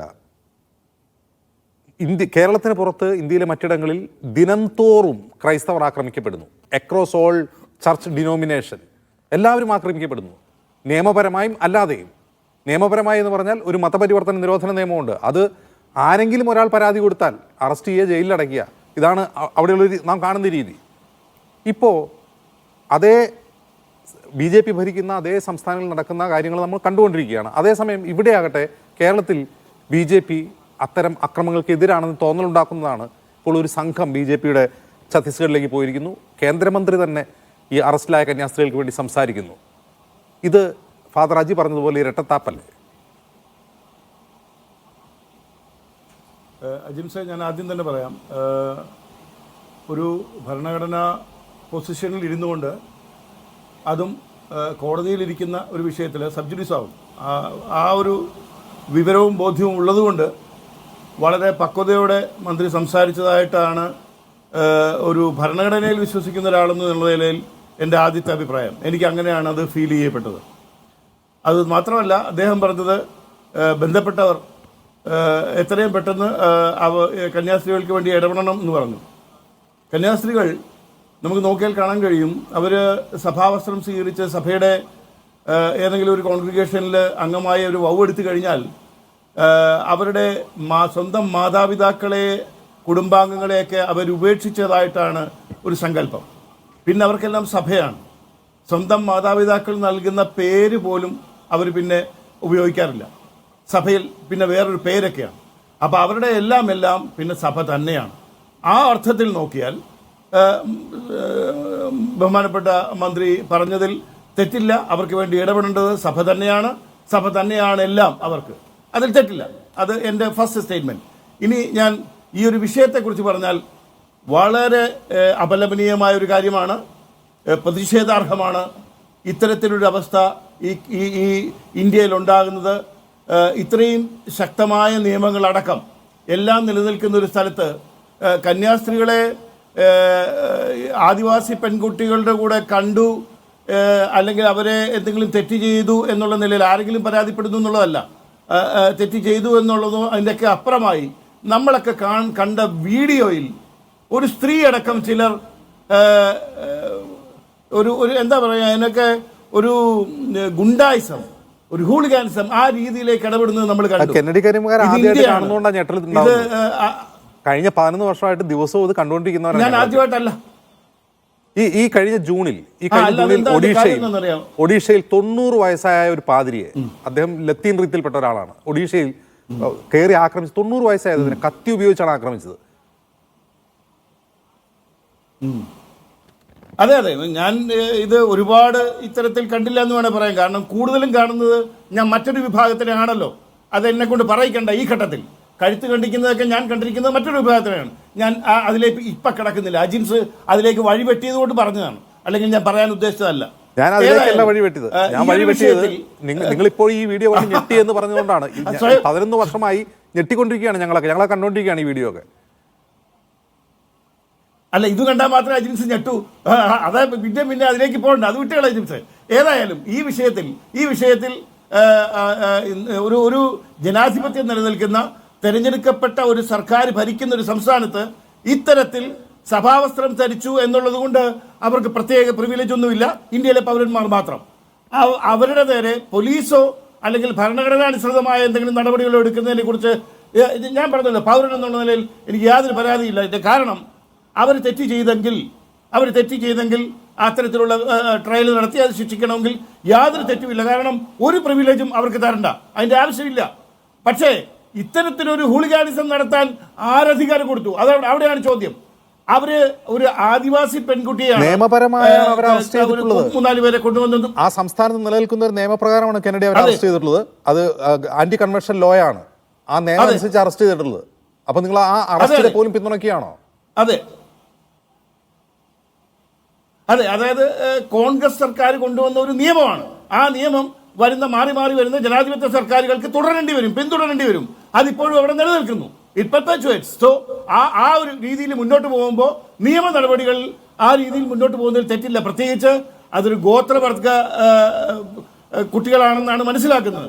നമുക്കറിയാം, ഇന്ത്യൻ കോൺസ്റ്റിറ്റ്യൂഷൻ ഇന്ത്യയിൽ ഏറ്റവും വലിയ പ്രിവിലേജ് കിട്ടുന്ന വർഗമാണ് ഗോത്രവർഗം. ഷെഡ്യൂൾ കാസ്റ്റിനേക്കാളും ഷെഡ്യൂൾ ട്രൈബിന്റെ ഇതിലാണ് ആ ഗോത്രവർഗം വരിക. അപ്പോൾ അവർക്കെതിരെയുള്ള എന്തെങ്കിലും ഒരു ആരോപണം, അതും അതിലൊരു കുട്ടി എന്നെ കൊയേഴ്സ്ഡ് ആണ്, എന്നെ നിർബന്ധിച്ചിട്ടാണ് കൊണ്ടുവരുന്നതെന്ന് ഒരു മൊഴി കൊടുത്തു എന്നും നമ്മൾ വായിക്കുന്നു. നമുക്ക് ഇതിന്റെ ഒന്നും സത്യാവസ്ഥ അറിയില്ല. സത്യത്തിൽ ഇതിന്റെ സത്യാവസ്ഥ പുറത്തേക്ക് വരുന്നതിന് ഞാൻ കണ്ടില്ല. ഒന്ന് പറയാം, എവിടെയാണ് കണ്ടത് അങ്ങനെ വാർത്ത? അങ്ങനെ മൊഴി ആ പെൺകുട്ടി കൊടുത്തു എന്ന് ഏത് പത്രത്തിലാണ് കണ്ടത്? മാധ്യമങ്ങളിലൂടെയാണല്ലോ. അല്ല, ഇപ്പം സംസാരിക്കുന്ന ആള് ഞാൻ പറഞ്ഞല്ലോ, ഈ ഒരു അവസരത്തിലായതുകൊണ്ട് ഞാൻ മറുപടി അദ്ദേഹത്തിന് പറയുന്നില്ല. കാര്യം മറ്റു ചില കാര്യങ്ങളിൽ ചാടി വീണ അഭിപ്രായം പറഞ്ഞതൊക്കെ എനിക്ക് ഓർമ്മയുണ്ട്. ഞാൻ ഈ വിഷയമായതുകൊണ്ട് അതിലേക്കും വീണ്ടും കിടക്കുന്നില്ല. താങ്കളുടെ തനിനിറമൊക്കെ കേരള ജനം കണ്ടതാണ്. അതുകൊണ്ട് അതവിടെ നിൽക്കട്ടെ. ഏതായാലും സോഷ്യൽ മീഡിയയിലടക്കം നമ്മൾ മാധ്യമങ്ങളിലൂടെയാണ് ഇത്തരം വിവരങ്ങൾ നമ്മൾ അറിയുക. നമ്മൾ മനസ്സിലാക്കുന്നത് ആരെങ്കിലും മൊഴി കൊടുത്തു എന്ന് കേൾക്കുന്നു. ചിലപ്പോൾ അതിൻ്റെ അടിസ്ഥാനത്തിലായിരിക്കാം എന്തുകൊണ്ടാണ് ബഹുമാനപ്പെട്ട കോടതി ജാമ്യം അനുവദിച്ചില്ലല്ലോ. അപ്പോൾ എന്തോ അവിടെ ഉണ്ട് എന്ന് വേണം കരുതാൻ. ഏതായാലും നടപടിയിലേക്ക് മുന്നോട്ട് പോകുന്നതിൽ നമുക്ക് ഹ്യൂമൻ ട്രാഫിക്കിംഗ് അവിടെ നടന്നിട്ടുണ്ടാവുമെന്ന് കെനഡിയും കരുതുന്നു. അല്ല, വാർത്തകൾ നമ്മൾ വായിക്കല്ലേ, നമ്മളാരും അവിടെ പോയിട്ടില്ല. ഇപ്പോൾ കുറേ പേര് ഇപ്പോൾ ഇവിടുന്ന് അങ്ങോട്ട് പോയതല്ലാതെ നമ്മളാരും പോവുകയോ അതിൻ്റെ യഥാർത്ഥ വസ്തുത അറിയുകയില്ല. പക്ഷേ 2-3 ദിവസമായി നമ്മുടെ മാധ്യമങ്ങൾ മുഴുവൻ കാര്യമായി ചർച്ച ചെയ്യുന്നുണ്ട്. കാര്യങ്ങളെക്കുറിച്ച് വലിയ പിടിപാടൊന്നും ഇല്ലെങ്കിലും എൻഡ് റിസൾട്ടായി പുറത്തോട്ട് വരുന്നത് ട്രെയിനിൽ യാത്ര ചെയ്യാൻ വേണ്ടി എത്തിയ ഒരു സംഘത്തെ ടി ചോദ്യം ചെയ്യുന്നു. അയാൾക്ക് എന്തോ സംശയം തോന്നി, അയാൾ ബജരംഗ് ദളാരെ വിളിച്ചു പറയുന്നു. അവർ വന്ന് അവിടെ ബഹളം ഉണ്ടാക്കുന്നു. അവർ കൊടുത്ത പരാതിയിലാണ് ഈ അറസ്റ്റ് നടക്കുന്നത്. അവിടെയും കെന്നഡി കരിമ്പുകാലയ്ക്ക് വിശ്വാസം ബജരംഗ് ദളിനെയാണ്. ഈ കന്യാസ്ത്രീകൾ ഹ്യൂമൻ ട്രാഫിക്കിംഗ് നടത്തിയിട്ടുണ്ടാകാം എന്ന് പോലും പറയുന്നു. അല്ല, ഞാൻ അങ്ങനെയൊന്നും പറഞ്ഞില്ലല്ലോ. കാരണം അങ്ങനൊരു പരാതി ചെന്നാൽ ഗോത്രവർഗ കുട്ടികൾക്കിടെയാണെങ്കിൽ ഞാൻ അത്രയും പ്രിവിലേജ്ഡ് ആയിട്ടുള്ള സമൂഹമാണ്. അതുകൊണ്ട് തന്നെ അതിൽ നടപടി ഉണ്ടാവും. കാരണം ഇന്ത്യൻ പാർലമെന്റ് പാസ്സാക്കിയ എത്രയോ അമെൻമെന്റുകളിലൂടെ അവർ വളരെയധികം ഹൈലി പ്രിവിലേജ്ഡ് ആണ്. അപ്പോൾ അത് ആ നടപടിയാണ് കോടതിയിൽ വന്നത്. ഏതായാലും ഞാൻ ഗോത്രവർഗക്കാരാണ് എന്നുള്ളതല്ല, ഈ ഹ്യൂമൻ ട്രാഫിക്കിങ്ങും ഫോഴ്സ്ഡ് കൺവേർഷനുമാണ് കുറ്റമായിട്ട് വരുന്നത്. അല്ല, നമുക്ക് കൂടുതൽ ഡീറ്റെയിൽസ് ഒക്കെ വന്നുകൊണ്ടിരിക്കുന്നതല്ലേ ഉള്ളൂ. ഏതായാലും ഞാൻ പറഞ്ഞത് ഈ കന്യാസ്ത്രീകൾ മതം മാറ്റുന്നതിനെ കുറിച്ചും പറഞ്ഞു. അതിനും വലിയ ഒരു അടിസ്ഥാനം പറയാൻ കഴിയില്ല. കാരണം ഞാൻ ചോദിക്കുന്നത്, ഇപ്പം നമുക്ക് ഇന്ത്യക്ക് സ്വാതന്ത്ര്യം കിട്ടിയിട്ട് ഇത്രയും വർഷമായി, ഇനി അത് വേണ്ട. 21 നൂറ്റാണ്ടാണല്ലോ. ഈ 10-21 നൂറ്റാണ്ടായിട്ടും അവിടെ ഈ പറയുന്ന മതം മാറ്റങ്ങളൊക്കെ മിഷണറിമാരും ക്രിസ്ത്യാനികളും നടത്തിയെന്ന് കരുതുക. ഇന്നും ഇന്ത്യയിലെ ക്രിസ്ത്യൻ ശതമാനം എത്രയാണ്? നമ്മുടെ ഇന്ത്യൻ പോപ്പുലേഷനിൽ ക്രിസ്ത്യാനികളുടെ ശതമാനം എത്രയാണ്? 2. അപ്പോൾ ഈ ഒരു അതിരി കവിഞ്ഞ മതം മാറ്റം നടന്നു എന്ന് പറയുന്നതിന് ഇറ്റ്സ് എ ബേസ്ലെസ് അലിഗേഷൻ. അതിനകത്ത് യാതൊരു അടിസ്ഥാനവുമില്ല. തെറ്റിദ്ധാരണയിൽ നിന്നുകൊണ്ട് ഉണ്ടായ അഭിപ്രായങ്ങളാണ്. അതൊക്കെ ശരിയായ രീതിയിൽ മനസ്സിലാക്കി കൊടുക്കേണ്ടത് BJPയുടെ കൂടി ഉത്തരവാദിത്തമാണ്. ഇവർ ബജ്രംഗ് ദളുകാരും അല്ലെങ്കിൽ BJPയുടെ സംഘപരിവാറിൽപ്പെട്ട ഏതെങ്കിലും സംഘടനക്കാരും ആണെങ്കിൽ ഇത്തരം അബദ്ധജനിതമായ കാര്യങ്ങളിൽ പെടരുത്. നിങ്ങളുടെ തെറ്റായ അറിവാണ്. ഇത് ആർക്കാണ് മനസ്സിലാക്കി കൊടുക്കേണ്ടത്? BJP തന്നെ, ഈ സംഘപരിവാർ തന്നെ, സംഘപരിവാറിന്റെ ഈ കുടുംബത്തിൽപ്പെട്ട അംഗങ്ങളെ അത് ബോധ്യപ്പെടുത്തണം എന്ന് എനിക്കറിയില്ല. കെന്നഡി പറഞ്ഞ കാര്യം സംഘപരിവാർ മനസ്സിലായിട്ട് വേണമല്ലോ അവർ മനസ്സിലാക്കി കൊടുക്കാൻ. അല്ല, അത് മനസ്സിലാക്കണം. വളരെ ഗൗരവമായൊരു വിഷയമാണ്. അത് മനസ്സിലാക്കിയിരിക്കണം. കാര്യം ഞാനീ പറഞ്ഞത് ഫാക്റ്റാണ്. ഇന്നും ഇന്ത്യയിൽ 2% ക്രിസ്ത്യാനികളുള്ളൂ. അതുപോലുള്ളൊരു മറ്റൊരു ന്യൂനപക്ഷത്തിന്റെ ശതമാനം ഇപ്പോൾ എവിടെയാണെന്നറിയാമോ? അപ്പോൾ പിന്നെ ക്രിസ്ത്യാനികളെ അങ്ങനെ കുറ്റപ്പെടുത്താൻ കഴിയില്ല. അതതിൻ്റെ ഒരു വെർഷൻ. ഇനി മറ്റൊരു വെർഷൻ, മതം മാറ്റം ഇന്ത്യയിൽ നടക്കുന്നില്ലേ? മതം മാറ്റം എന്ന് പറഞ്ഞാൽ സ്നേഹം കൊണ്ട്, നമ്മൾ ക്രിസ്തു പറഞ്ഞത് അങ്ങനെയാണ്, സ്നേഹം കൊണ്ട് കീഴടക്കാൻ. ആ സ്നേഹം കൊണ്ട് കീഴടക്കുന്നെങ്കിൽ ഏത് നിയമം കൊണ്ടുവന്നു കഴിഞ്ഞാലും ഈ മതം മാറ്റത്തിനെ നമുക്ക് മറികടക്കാൻ കഴിയില്ല. സ്നേഹമാണ് അവർ ആയുധമാക്കുന്നതെങ്കിൽ അവരുടെ മുന്നിൽ പരാജയപ്പെടുകയുള്ളൂ. പക്ഷേ കന്യാസ്ത്രീകൾ അച്ഛന്മാരെ ഇവിടെ ജയിലിലിടുന്നു. ഞാൻ ഇപ്പോൾ പറഞ്ഞൊരു കണക്കുണ്ടല്ലോ, 2023 മലയാളിയായ ഒരു വൈദികനെയും അദ്ദേഹത്തിന്റെ കൂട്ടാളികളായ മറ്റ് സെമിനാറിലെ വൈദികരെയുമാണ് 10-20ഓളം പേരാണ് അറസ്റ്റ് ചെയ്ത് ജയിലിലിട്ടത്. നിയമമുള്ളതുകൊണ്ടാണ്. അവർ സ്നേഹം പ്രയോഗിക്കാതെ ബലം പ്രയോഗിച്ചാരും മതം മാറ്റിയതൊന്നുമല്ല. അവരവിടെ മിഷണറി പ്രവർത്തനം നടത്തുന്നവരായിരുന്നു. അജിംസ, ഞാൻ മറ്റൊരു കാര്യം കൂടി പറയാം, എന്നെ പൂർത്തിയാക്കാൻ അനുവദിക്കണം. അതായത് എന്തുകൊണ്ടാണ് ഇത്തരം ഒരു അബദ്ധ ധാരണകൾ ഇവർക്ക് വരുന്നതെന്ന് ചോദിച്ചു കഴിഞ്ഞാൽ, നമ്മുടെ ഇന്ത്യയുടെ നോർത്ത് ഈസ്റ്റ് സംസ്ഥാനങ്ങളിലൊന്നും നോക്കുക. അതായത് മണിപ്പൂർ, നാഗാലാൻഡ്, സിക്കിം, മേഘാലയ, മിസോറാം, ഈ മേഖലകൾ മുഴുവൻ നോക്കിക്കോളൂ. ഇതൊക്കെ ആദിമകാലം മുതൽ ഇങ്ങനെ ആയിരുന്നില്ല. ഈ പറയുന്ന സംസ്ഥാനങ്ങൾ മുഴുവൻ ഇന്ന് ക്രിസ്ത്യൻ ഭൂരിപക്ഷ സംസ്ഥാനങ്ങളാണ്. അതെങ്ങനെ സംഭവിച്ചു? അപ്പം ആദിമകാലം ഉദ്ദേശിക്കുന്നത് ഏതാണ്? ഏത് കാലമാണ്? കേരളത്തിലും ആദിമകാലത്ത് ക്രിസ്ത്യാനികളൊന്നും ഉണ്ടായിരുന്നില്ല. ഏത് കാലത്തിലേക്ക്? അതാ ഞാൻ പറഞ്ഞത്. ഇപ്പോഴത്തെ സ്ഥിതിയാണ് ഞാൻ പറഞ്ഞത്. ഈ പറഞ്ഞ സംസ്ഥാനങ്ങൾ മുഴുവൻ മഹാഭൂരിപക്ഷം ക്രിസ്ത്യൻ സംസ്ഥാനങ്ങളാണ്. ഞാൻ സ്റ്റാറ്റിസ്റ്റിക്സ് വെച്ചുകൊണ്ടാണ് സംസാരിക്കുന്നത്. അപ്പോൾ സ്വാഭാവികമായും അങ്ങനെ തെറ്റിദ്ധാരണയല്ല, ശരിയായ രീതിയിലാണെങ്കിലും അങ്ങനെ അവർക്ക് ചിന്തിക്കാനുള്ള ഒരു കാരണങ്ങൾ അവിടെ കിടപ്പുണ്ട്. ഇന്ത്യ മുഴുവൻ ക്രിസ്ത്യാനികളായി മാറിയെന്ന് കരുതുക, അതിനെന്താ കുഴപ്പം? കെന്നഡി, ഇന്ത്യയിലെ മുഴുവൻ ആളുകളും ക്രിസ്തുമതം സ്വീകരിച്ചു, അതിനെന്താ പ്രശ്നം? ഒരു പ്രശ്നവുമില്ല. ഇന്ത്യ നമുക്ക് നേരായ രീതിയിൽ, ഞാൻ പറഞ്ഞല്ലോ, സ്നേഹം കൊണ്ട് കീഴടക്കാനുള്ള എല്ലാ അവകാശവും തന്നിട്ടുണ്ട്. പക്ഷെ ആരോപണം അതല്ല. അതാ ഞാൻ പറഞ്ഞത്. ആ ആരോപണത്തെ നമ്മൾ നേരിടണം. അങ്ങനെ ഒരു ആരോപണം വന്നാൽ അതിനെ കൈകാര്യം ചെയ്യാമല്ലോ. നമ്മൾ നിയമം കൂടെ നേരിടുക തന്നെ ചെയ്യണം. അതിലെന്താ തെറ്റ്? അതിന് കന്യാസ്ത്രീകൾക്ക് ആവശ്യമായ എല്ലാ സഹായങ്ങളും അപ്പൊ സഭാ നേതൃത്വം സംഘപരിവാറിന് ഇക്കാര്യം നൽകുകയും ചെയ്യണം. മനസ്സിലാക്കണം. അതായത് ഇങ്ങനെയുള്ള കാര്യങ്ങൾ ചെയ്യരുത് എന്ന് അവരെ ഉപദേശിക്കണം, മനസ്സിലാക്കണം. അവരുടെ പരിവാറിനെ നമുക്ക് മനസ്സിലാക്കാം. Okay, Shri K P Naushad Ali, ഇവിടെ ഒരു സിസ്റ്റം മനസ്സിലായില്ലെങ്കിൽ ഒരു സിസ്റ്റം ഒരു മിനിറ്റ് പറയൂ, പറഞ്ഞ അവസാനിപ്പിക്കൂ കെന്നഡി. മനസ്സിലാക്കിയില്ല എങ്കിൽ അതിന്റെ വരും വരായികൾ അനുഭവിക്കാനും BJP തയ്യാറായിക്കൊള്ളണം. കാരണം ഇന്ത്യയിൽ എവിടെ ക്രിസ്ത്യൻ പെർസിക്യൂഷൻ നടന്നാലും പൊട്ടിത്തെറിക്കുന്ന ഒരു സംസ്ഥാനം എന്ന് പറഞ്ഞാൽ കേരളമാണ്. കേരളത്തിൽ ഒരു വിഷയം ഉണ്ടായപ്പോൾ കേരളത്തിലെ ബഹളം കണ്ടല്ലോ. ഇന്ത്യയിൽ എവിടെ ഉണ്ടായാലും കേരളത്തിൽ നിങ്ങൾക്ക് മുന്നോട്ട് പോകണമെന്ന് ആഗ്രഹം ഉണ്ടെങ്കിൽ നിങ്ങൾ വളരെ സൂക്ഷിച്ചത് കൈകാര്യം ചെയ്യണം. അത് മാത്രമല്ല, ഒരു തെരഞ്ഞെടുപ്പൊക്കെ അടുത്തു വരുമ്പോൾ ഇതുപോലത്തെ വിഷയങ്ങൾ തുടർച്ചയായി ഉണ്ടാകുന്നതായി ഇപ്പൊ ശ്രദ്ധയിൽപ്പെട്ടിട്ടുണ്ട്. അതിന്റെ പിന്നിൽ എന്തെങ്കിലും ഗൂഢാലോചന ഉണ്ടോ എന്നും കൂടി അന്വേഷിക്കണം. ഇനിയും തെരഞ്ഞെടുപ്പിന് 837 പേരെയാണ് 2024 837 പേരെ ആക്രമിച്ചു ഇന്ത്യയിൽ മുഴുവൻ. അത് എന്ത് ഗൂഢാലോചനയാണെന്ന് നിങ്ങൾ കരുതുന്നത്? ഞാൻ പറഞ്ഞത്, തെരഞ്ഞെടുപ്പ് നടക്കുമ്പോഴും തെരഞ്ഞെടുപ്പ് വർഷത്തിലും ഒക്കെ ഇത്തരം ആക്രമണങ്ങൾ നടക്കുന്നെങ്കിൽ എല്ലാ നോക്കിയാൽ വർദ്ധിച്ചു വരികയാണ്, കുറേയല്ല വർദ്ധിച്ചു വരികയാണ്. ഏറ്റവും കൂടുതൽ ആക്രമണം നടന്നത് 2024 ഞാൻ വീണ്ടും ഞാൻ പറയുന്നു, തെരഞ്ഞെടുപ്പ് വർഷത്തിലും തെരഞ്ഞെടുപ്പിനോട് BJP ഭരിക്കുമ്പോൾ ക്രിസ്ത്യാനികൾ ആക്രമിക്കപ്പെടുന്നു. ലളിതമായ സമവാക്യമാണ്. ഇനി വേറെന്ത് ഗൂഢാലോചന നിങ്ങൾ പറയുന്നത്? അതെ, അല്ല, അത് അന്വേഷിക്കുമ്പോഴല്ലേ അറിയാൻ പറ്റും. ഞാൻ പറഞ്ഞു, ഇനിയും തെരഞ്ഞെടുപ്പിന് നാളുകളുണ്ട്. ഇനി അരമന ആക്രമിക്കപ്പെട്ടേക്കാം, മെത്രാച്ചന്മാർ ആക്രമിക്കപ്പെട്ടേക്കാം. ഇത്തരത്തിൽ ജാഗ്രതയുണ്ടാവണം ഇന്റലിജൻസുകാർക്കടക്കം. ഇല്ലെങ്കിൽ ഇത്തരം ചർച്ചകൾ നടത്താൻ ഒരുപാട് ദിവസങ്ങൾ ഇനി ഉണ്ടാവും. അതുകൊണ്ട് അക്കാര്യത്തിൽ ഇതൊക്കെ അമിത്ഷായോട് പറയേണ്ടതാണ്, അമിത്ഷായോട് നരേന്ദ്രമോദിയോടും പറയേണ്ടതാണ്. ഇന്റലിജൻസ് ഉണ്ടാവണം, സഭകൾക്ക് സുരക്ഷിതത്വം വേണം എന്നുള്ളത് അവരോട് പറയേണ്ട കാര്യമാണ്. ശരി, ശ്രീ കെ പി നൗഷാദ് അലി, ഇവിടെ സംഘപരിവാർ നിലപാട് മാറ്റണമെന്ന് കെന്നഡിയെ പോലുള്ളവർ പോലും പറയുന്നു. അവർ മാറ്റണം. കേരളം അങ്ങനെയല്ല, കേരളത്തെ അതിന് തിരിച്ചടി ഉണ്ടാവും. BJPക്ക് ക്രൈസ്തവ വോട്ടുകളിൽ മോഹമുണ്ടെങ്കിൽ അതിന് തിരിച്ചടി ഉണ്ടാകുമെന്ന മുന്നറിയിപ്പ് കെന്നഡി പോലും നൽകുന്നുണ്ട്. ഇപ്പോൾ വളരെ പൊടുന്നനെ BJPക്ക് ഇത് തിരിച്ചറിവ് ഉണ്ടായി എന്ന് തോന്നുന്നതാണ് അവർ ദൗത്യ സംഘത്തെ ഛത്തീസ്ഗഡിലേക്ക് അയച്ച കാര്യം. അങ്ങനെ ഒരു തിരിച്ചറിവ് അവർക്ക് ഉണ്ടായിട്ടുണ്ടാകുമോ? അജിംസ, ഈ വിഷയത്തെ ഞാനൊരു സമീപിക്കാൻ ആഗ്രഹിക്കുന്നത്, ഇവിടെ ഈ BJP ഗവൺമെൻറ് എത്തരത്തിലാണ് രണ്ട് ന്യൂനപക്ഷങ്ങളോട് മനുഷ്യത്വഹീനമായും അപരിഷ്കൃതമായും പ്രാകൃതമായും നിയമങ്ങളൊക്കെ കാറ്റിൽ പറത്തിയും പെരുമാറുന്നതിന് രണ്ട് രീതികളുണ്ട്. ഇവിടെ ഒരു മുസ്ലിം ന്യൂനപക്ഷം ഉത്തരേന്ത്യയിൽ BJPയുടെ നേരിട്ടുള്ള അവരുടെ ഒരു ബുൾഡോസർ രാജ്യം അല്ലെങ്കിൽ നേരിട്ടുള്ളൊരു ഏറ്റുമുട്ടലിന് തന്നെ വിധേയമായിക്കൊണ്ടിരിക്കുകയാണ്. ഒരു രണ്ടാം കിട പൗരന്മാരായി പല പൗരാവകാശങ്ങളും നിയമങ്ങളൊക്കെ നിഷേധിക്കപ്പെടുന്ന ഒരുപാട് അനുഭവങ്ങളുണ്ട്. കാരണം 2 ലക്ഷത്തിനടുത്ത് വീടുകൾ തന്നെ ഇടിച്ചു പൊളിച്ചു കളഞ്ഞു. ആ കുടുംബമൊക്കെ ഇന്ന് തെരുവിൽ അലയുകയാണ്. ആസാമിലൊക്കെ കഴിഞ്ഞ ദിവസങ്ങളിലൊക്കെ അത്തരത്തിൽ വലിയ സംഭവങ്ങൾ നമ്മുടെ മുന്നിൽ റിപ്പോർട്ട് ചെയ്യപ്പെട്ടു. അത്തരത്തിലാണ് മുസ്ലിം സമുദായത്തെ അല്ലെങ്കിൽ ആ ന്യൂനപക്ഷത്തെ BJPക്കാർ നേരിടുന്നത്. എന്നാൽ ഈ ക്രിസ്ത്യൻ സമുദായത്തിൻ്റെ കാര്യം വരുമ്പോൾ നിങ്ങൾ ശ്രദ്ധിക്കണം, ഇവിടെ ഇപ്പോൾ മതപരിവർത്തന നിരോധന നിയമവും അതുമായി ബന്ധപ്പെട്ട പല നിയമങ്ങളും ഉണ്ട്. ഇവിടെ ഇപ്പോൾ ഛത്തീസ്ഗഡാണല്ലോ നമ്മുടെ വിഷയം.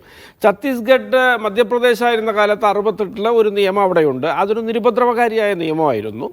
അത് കഴിഞ്ഞ് 2000 ഛത്തീസ്ഗഡ് ഉണ്ടായി. 2006 BJPക്കാരനായ രമൺ സിംഗ് ആണ് അതിനൊരു അമെൻമെൻറ്റ് വരുത്തിയത്. ആ അമെൻമെൻറ്റോടുകൂടി മതപരിവർത്തനം എന്നത് അത് ജില്ലാ കലക്ടർക്ക് അപേക്ഷ കൊടുത്തിട്ട് വേണം ഒരു മതപരിവർത്തനത്തിന്. പിന്നെ ആ വ്യക്തിയുടെ മുഴുവൻ ബയോഡാറ്റ വേണം. പിന്നെ പണം മൂലമോ ജോലി വാഗ്ദാനം മൂലമോ ഭക്ഷണം കൊടുത്തു പോലും മതം മാറ്റി എന്ന് കണ്ടാൽ ഉള്ള ശിക്ഷകളും നടപടികളൊക്കെ ആയിട്ട് വലിയൊരു അമെൻമെൻറ്റ് വന്നു. അത് കഴിഞ്ഞ് 2022 BJP ഗവൺമെൻറ് വീണ്ടും അമെൻഡ് ചെയ്തു. ആ അമെൻമെൻറ്റിലാണ് ഈ തടവ് ശിക്ഷയൊക്കെ അവിടെ പ്രതിപാദിക്കുന്നത്. ഈ പറഞ്ഞ ആദിവാസികളെയോ അല്ലെങ്കിൽ അനാഥകളെയോ അല്ലെങ്കിൽ പെൺകുട്ടികളെയൊക്കെ മതം മാറ്റിയിട്ടുണ്ടെങ്കിൽ വലിയ തടവിലേക്ക് പോകുന്ന തരത്തിൽ അവിടെ നിയമങ്ങൾ മാറ്റി. ഈ നിയമങ്ങളൊക്കെ മാറ്റിയതിൻ്റെ ഭാഗമായിട്ട് അവിടെ പീഡനം അനുഭവിച്ചത് ആരാന്ന് നിങ്ങൾ നോക്കിയാൽ സമ്പൂർണ്ണമായിട്ട് ക്രിസ്ത്യാനികളാണ് എന്ന് നമുക്ക് പറയാൻ കഴിയും.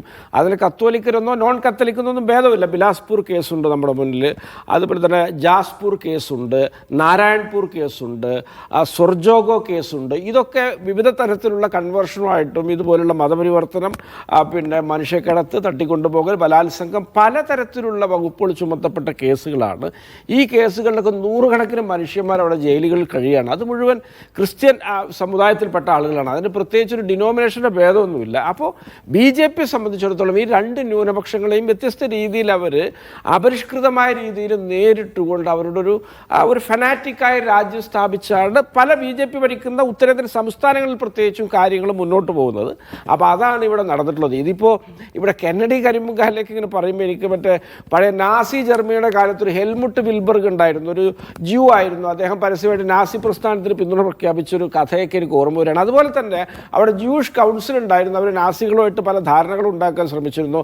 അവിടുത്തെ സയനിസ്റ്റ് ലീഡർഷിപ്പ് ഉണ്ടായിരുന്നു. അവർ ഹവാറ എന്ന് പറഞ്ഞൊരു അഗ്രിമെൻ്റ് നാസി ഗവൺമെൻറ്റായിട്ട് ഉണ്ടാക്കിയിരുന്നു. എന്നാൽ അവസാനം നാസികൾ ഇവരെയൊക്കെ വിഴുങ്ങുകയായിരുന്നു ചെയ്തത്. അപ്പോൾ ഇതൊക്കെ കെന്നഡി കരിമ്പുകാലെയൊക്കെ അവസാനം വിഴുങ്ങാൻ വരുന്നത് വരെ സ്വന്തം വീട്ടുപടിക്കലെത്തുന്നവരെ ഇങ്ങനെയൊക്കെ പറഞ്ഞുകൊണ്ടിരിക്കും. ഇവിടെ ജനാധിപത്യപരമായി ഇതിനെ പ്രതിരോധിക്കുക എന്നുള്ളതാണ് ഭരണഘടനയും നിയമങ്ങളും അനുവദിച്ച് തന്ന രാഷ്ട്രീയ ജനാധിപത്യ മാർഗത്തിലൂടെ BJPയുടെ ഈ കടന്നുകയറ്റത്തെ എതിർക്കണം. അതിന് ഈ രാജ്യത്തെയും സംസ്ഥാനത്തെയും ഹിന്ദുവും നിൽക്കണം, മുസ്ലിമും നിൽക്കണം, ക്രിസ്ത്യനും നിൽക്കണം. അത്തരത്തിൽ നിൽക്കുമ്പോൾ മാത്രമാണ് ഒരു മനുഷ്യാവകാശങ്ങളും പരിഷ്കൃത ചുറ്റുപാടുകളൊക്കെ പുലരുന്ന ഒരു രാജ്യമുണ്ടാവുകയുള്ളൂ. അതിന് പകരം ഇങ്ങനെ ആളുകളെ ഭിന്നിപ്പിക്കുന്ന തരത്തിൽ ഉത്തരം മുട്ടുമ്പോൾ വീണ്ടും വർഗീയതയിലേക്കൊക്കെ പോയിട്ട് കെന്നഡി കരിമ്പുകാലൊക്കെ പറഞ്ഞു കേൾക്കുമ്പോൾ എനിക്ക് അദ്ദേഹത്തോട് സാധാരണമുണ്ട്. ഞാൻ അദ്ദേഹത്തെ അധിക്ഷേപിക്കുമൊന്നുമല്ല. അപ്പോൾ അത്തരത്തിലല്ല ഇത് വേണ്ടത്. പിന്നെ ഇപ്പോൾ ജോർജ് കുര്യൻ, സുരേഷ് ഗോപി, അങ്ങനെ കുറേ മന്ത്രിമാരൊക്കെ നമ്മുടെ നാട്ടിൽ നിന്ന് കേന്ദ്രമന്ത്രിമാരായിട്ടുണ്ട്. ഒരു കാര്യം അജിംസ്, ഇവർക്കൊന്നും സ്വന്തം പേഴ്സണൽ സ്റ്റാഫിനെ നിയമിക്കാനുള്ള സ്വാതന്ത്ര്യം പോലും അങ്ങ് ഡൽഹിയിലെ തമ്പ്രാക്കൾ കൊടുത്തിട്ടില്ല. ഇവർക്കൊന്നും ഒന്നും ചെയ്യാൻ കഴിയില്ല. ഇവിടുത്തെ കേരളത്തിലെ BJPക്കാരൊന്നും ഛത്തീസ്ഗഡിൽ പോയിട്ട് ഒരു കാര്യമില്ല. കാരണം അവിടെയൊക്കെ ഇത് വ്യക്തമായിട്ട് ഓടുന്നൊരു വണ്ടിയാണ്. ഇവിടെയൊന്നും ആളുമില്ല, അർത്ഥമില്ലാത്ത ഈ പാർട്ടി നേതാക്കളൊന്നും അവിടെ പോയിട്ടൊരു കാര്യമില്ല. അതുകൊണ്ട് കേരളത്തിലെ ക്രിസ്ത്യൻ സമുദായത്തേക്ക് ഇവർ തെറ്റിദ്ധരിപ്പിക്കാൻ ശ്രമിച്ചിട്ട് കാര്യമില്ല. കാരണം ഇതൊരു അടിസ്ഥാനപരമായിട്ടുള്ള അവരുടെ നയങ്ങളാണ്. ഈ നയത്തിന് മുന്നിൽ അവർ ആരിടപെട്ടിട്ടും കാര്യമില്ല. നയമായിട്ട് തന്നെ മുന്നോട്ട് പോകും. കാരണം ഇവർ പറഞ്ഞല്ലോ, ഞങ്ങൾ പ്രധാനമന്ത്രിയുടെ ഓഫീസുമായിട്ട് ബന്ധപ്പെട്ടിട്ടുണ്ടെന്ന് ഇവിടെ ഒരു സ്റ്റേറ്റ്മെൻറ്റ് ഇറക്കി. അതിന് ശേഷമാണ് ഈ പറഞ്ഞ മതപരിവർത്തന നിരോധന നിയമം വൈകിട്ടായപ്പോൾ FIR-ലേക്ക് അഡീഷണലായിട്ട് അറ്റാച്ച് ചെയ്യുകയാണ്. BJPയുടെ സംസ്ഥാന പ്രസിഡന്റ് പറയാണ്, ഈ പറഞ്ഞ കന്യാസ്ത്രീകൾ കുറ്റക്കാരല്ലെങ്കിൽ അവർ ശിക്ഷിക്കപ്പെടില്ല എന്ന്. കുറ്റക്കാരല്ലാത്തവർ ഈ രാജ്യത്ത് ശിക്ഷിക്കപ്പെടില്ല എന്ന് പറയാൻ BJPയുടെ സംസ്ഥാന പ്രസിഡന്റ് വരണോ? അപ്പോൾ ഇതൊക്കെ ഇങ്ങനെയുള്ള കോമഡികളാണ് അവരിതിനു വേണ്ടി പറഞ്ഞുകൊണ്ടിരിക്കുന്നത്. അതുകൊണ്ട് ഇവിടെ കരണീയമായിട്ടുള്ള മാർഗം ഇത്തരത്തിലുള്ള ജനാധിപത്യ വിരുദ്ധ സമീപനങ്ങളെ ഒരുമിച്ച് ചേർന്ന് ജനാധിപത്യ മനസ്സുള്ളവർ രാഷ്ട്രീയ മതഭേദമെന്നെ എതിർക്കുക എന്നുള്ളതാണ്. നമ്മുടെ രാജ്യം പഴയ പരിഷ്കൃത പുരോഗമനപരമായ ചുറ്റുപാടിലേക്കും സയൻറ്റിഫിക് ടെമ്പറിലേക്കും ഒക്കെ മടങ്ങണം അജിംസ്. പണ്ട് നെഹ്റു നമ്മുടെ മൗലിക കടമയാക്കി, ഇന്ദിരാഗാന്ധി മൗലിക അവകാശമൊക്കെ ആക്കിയതാണ് സയൻറ്റിഫിക് ടെമ്പറൊക്കെ. അപ്പോൾ അത്തരത്തിലൊക്കെയുള്ള ആ ടെമ്പറിൻ്റെ വളരെ പുരോഗമനാത്മകമായ ഒരു രാജ്യം ഇവിടെ പുലരണം. അല്ലാതെ മതാന്തതയുടെ അഭിരമിക്കുന്ന ഒരു രാജ്യമായി മാറരുത് എന്നെൻ്റെ ഒരു അഭിപ്രായം. ശരി, ശ്രീ എ മാരിഫ്, ഇപ്പോൾ ഈ കഴിഞ്ഞൊരു 11 വർഷത്തെ ക്രൈസ്തവ ആക്രമണങ്ങളുടെ കണക്കെടുത്ത് നോക്കിയാൽ ഞെട്ടിപ്പിക്കുന്നതാണ്. ഓരോ ദിവസവും വർദ്ധിച്ചു വരികയാണ്. ഒരു വൈദികൻ വെള്ളം കുടിക്കാൻ ഒരു സിപ്പർ പോലും ലഭിക്കാതെ ജയിലിൽ കിടന്ന് മരിച്ച ഒരു രാജ്യമാണ് ഇന്ത്യയിലേത്. 2015 വെസ്റ്റ് ബംഗാളിൽ മലയാളിയായ ഒരു കന്യാസ്ത്രീ ക്രൂരമായി ബലാത്സംഗം ചെയ്യപ്പെട്ടതാണ്. അപ്പോൾ ഇത്രയും ക്രൂരമായ സംഭവങ്ങളുടെ ഒരു തുടർ പരമ്പരയിൽ വളരെ പെട്ടെന്ന് CPM, കോൺഗ്രസ്, BJP ഒക്കെ ഛത്തീസ്ഗഡിൽ എത്തണമെങ്കിൽ ഇവിടെ കെന്നഡി കരിമ്പുകാലം സൂചിപ്പിച്ച പോലെ ഇതൊരു തെരഞ്ഞെടുപ്പ് വർഷമായതുകൊണ്ടാണോ ഈ രാഷ്ട്രീയ പാർട്ടികൾ ഇങ്ങനെ ഉണർന്നെഴുന്നേൽക്കുന്നത്? അങ്ങനെയാണെങ്കിൽ അദ്ദേഹം പറയണ എല്ലാ വർഷവും തെരഞ്ഞെടുപ്പ് ഉണ്ടായിരുന്നു എന്ന് പറയണം. കാര്യം കഴിഞ്ഞ 10 വർഷക്കാലത്തെ കണക്കല്ലേ നമ്മുടെ കയ്യിലൊക്കെ ഇരിക്കുന്നത്. നോക്ക്, വളരെ ആധികാരികമായ കണക്കുകളാണ്. ക്രൈസ്തവ സംഘടനകൾ മാത്രമല്ല, നമ്മൾ ഗൂഗിൾ സെർച്ച് ചെയ്താൽ മതിയല്ലോ. ഇന്ത്യയിൽ രജിസ്റ്റർ ചെയ്ത കണക്കിന് നാഷണൽ ക്രൈം റെക്കോർഡ്സ് ബ്യൂറോയിൽ സെർച്ച് ചെയ്ത് നോക്കിയേ. ഓരോ atrocity against the Christians in India നോക്ക്. ഇതെല്ലാം അടിച്ചു കൊടുത്താൽ കിട്ടുന്ന കണക്കുകളല്ലേ, അല്ലാതെ ഇതൊക്കെ ഓരോ തെരഞ്ഞെടുപ്പ് കണക്കാക്കിയുള്ളതാണ് ഇതെല്ലാം. പിന്നെന്താ അദ്ദേഹത്തിൻ്റെ ഒരു കണ്ടുപിടുത്തം? ഇങ്ങനെ കണ്ടുപിടിക്കാൻ ഗൂഢാലോചന നടത്തിയിട്ടുണ്ടെന്ന്. എൻ്റെ പൊന്നു സുഹൃത്തെ, അപാര തൊലിക്കെട്ടിയാണ് കേട്ടോ സമ്മതിച്ചിരിക്കുന്നത്. ഇങ്ങനെയൊക്കെ ന്യായീകരിച്ച് അവസാനം മുഴുവൻ സ്വന്തം വീട്ടിലുള്ളവരെ കൂടി ഇതുപോലെ ആക്രമിച്ച് കൊണ്ടുപോകുമ്പോഴേ പഠിക്കത്തുള്ളൂ.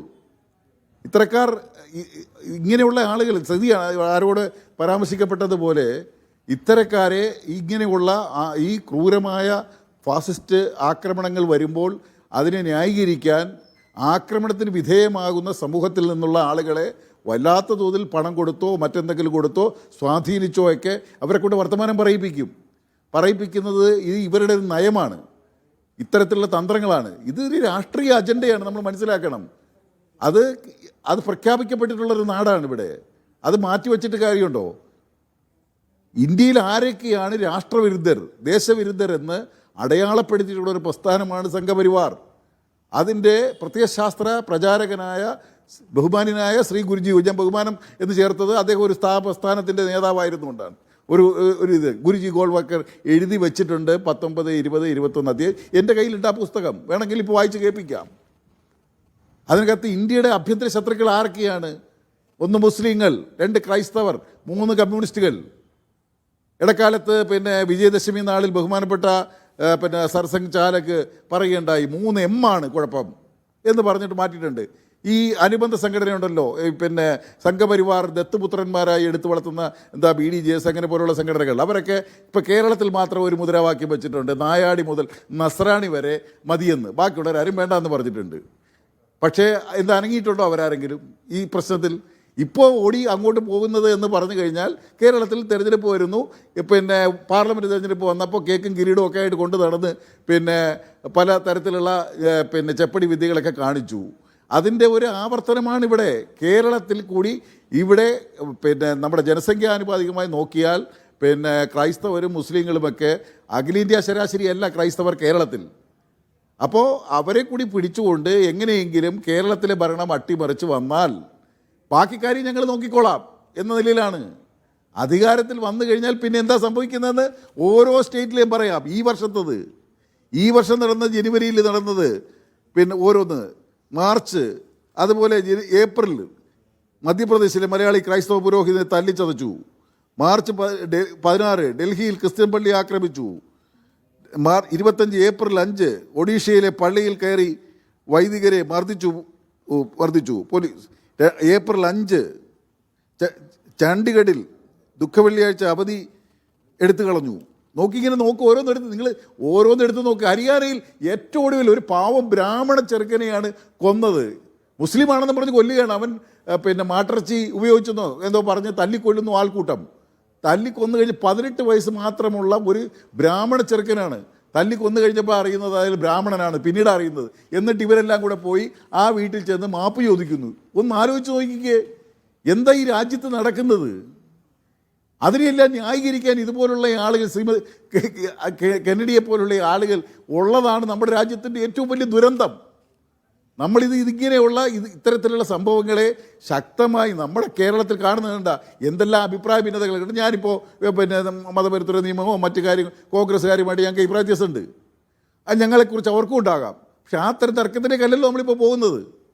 നമ്മൾ പോകുന്നത് ഈ നാടിനെ മതേതരപരമായി സംരക്ഷിക്കപ്പെടണം, ഭരണഘടന സംരക്ഷിക്കപ്പെടണം, ജനാധിപത്യം നിലനിർത്തണം. ഇതെല്ലാം വെച്ചുകൊണ്ടാണ് നമ്മൾ എല്ലാ ഭിന്നതകളും മറന്ന് ഒരുമിച്ച് നിൽക്കുന്നതും ഒറ്റയ്ക്കോ കൂട്ടായോ ഇത്തരം നീക്കങ്ങളെ നമ്മൾ എതിർക്കണം. അങ്ങനെ ഒരു മനസ്സ് രൂപപ്പെട്ടു വന്നില്ലെങ്കിൽ ഈ കേരളമായിരിക്കും ലക്ഷ്യം വെച്ചിരിക്കുന്നത്. ഈ കേരളമാണ് അടുത്ത ലക്ഷ്യം. അതുകൊണ്ടാണ് ഞാൻ നേരത്തെ പറഞ്ഞത്, നിങ്ങൾ നിസ്സാരമായി കാണരുത്. സർസംഘ് ചാലകന്മാർ ഉൾപ്പെടെയുള്ള ആളുകൾ കേരളത്തിൽ കിടന്ന് കറങ്ങുന്നതും കേരളത്തിൽ വിളിച്ചു കൂട്ടുന്നതും, അതുപോലെ നമ്മുടെ ഗവർണറൊക്കെ ഉപയോഗിച്ചുകൊണ്ട് വിദ്യാഭ്യാസം, ഇവർക്ക് എപ്പോഴും ഒരു ഒറ്റ ലക്ഷ്യമുള്ളത് വിദ്യാഭ്യാസമാണ്. അറിയോ എന്താ വിദ്യാഭ്യാസത്തിൽ ഇവർ കൈവെക്കുന്നത്? വിദ്യാഭ്യാസത്തിലൂടെ തലമുറയെ ഇവർക്ക് അനുകൂലമാക്കി രൂപപ്പെടുത്തിയെടുക്കണം.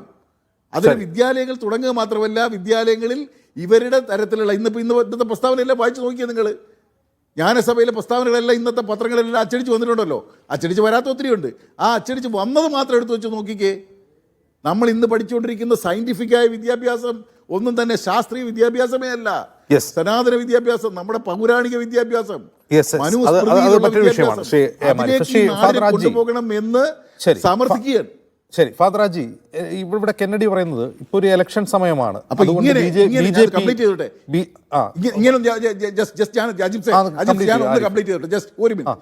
ഇത് ഞാൻ അതിന് പറഞ്ഞു പോകുന്നേ ഉള്ളൂ.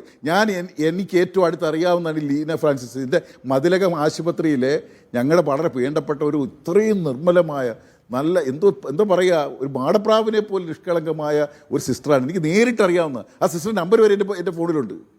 മതിലകത്ത് ജോലി ചെയ്തിരുന്നതാണ്. ആ പാവ സിസ്റ്റർ എങ്കിൽ ഞാൻ ചോദിക്കട്ടെ, എൻ്റെ മണ്ഡലത്തിൽ അരൂർ ഞാൻ മത്സരിച്ച് 13 വർഷക്കാലം MLA ആയിരുന്ന സ്ഥലമാണ്.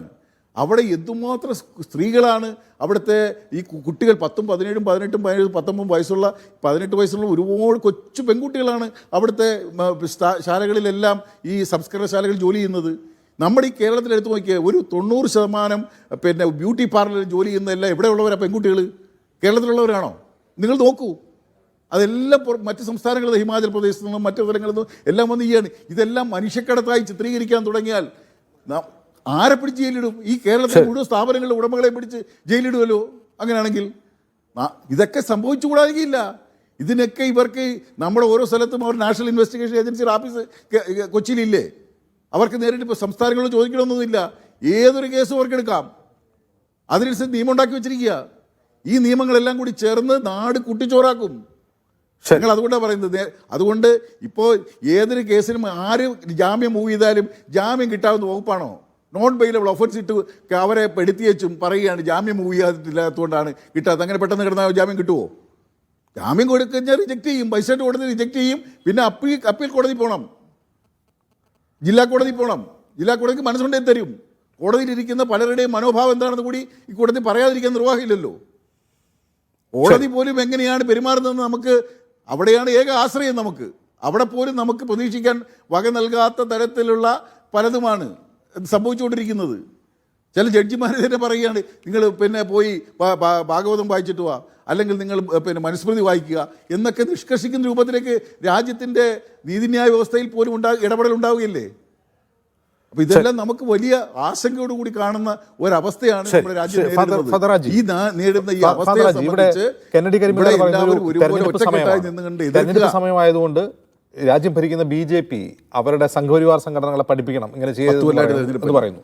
അപ്പോൾ എൻ്റെ ഒരു ക്വസ്റ്റ്യൻ, ഇപ്പോൾ ഉണ്ടാകുന്ന ഈ ഒരു പ്രതിഷേധം, ഞാൻ ഈ പ്രതിഷേധത്തെ സവിശേഷമായി തന്നെ കാണുകയാണ്. കാരണം ഈ 11 വർഷത്തിനിടയിൽ ഇത്രയും രൂക്ഷമായി ഒറ്റക്കെട്ടായി എല്ലാ രാഷ്ട്രീയ പാർട്ടികളും എല്ലാവരും ഒറ്റക്കെട്ടായി ഈ ഒരു പ്രശ്നത്തിൽ പ്രതികരിക്കുന്ന ആദ്യമായിട്ടാണ് ഈ 11 വർഷത്തിനിടയിൽ. ഇതിന് സവിശേഷമായ എന്തെങ്കിലും കാരണമുണ്ടോ?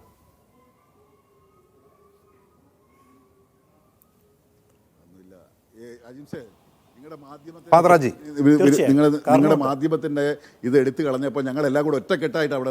ശരി ശരി ഫാദറാജി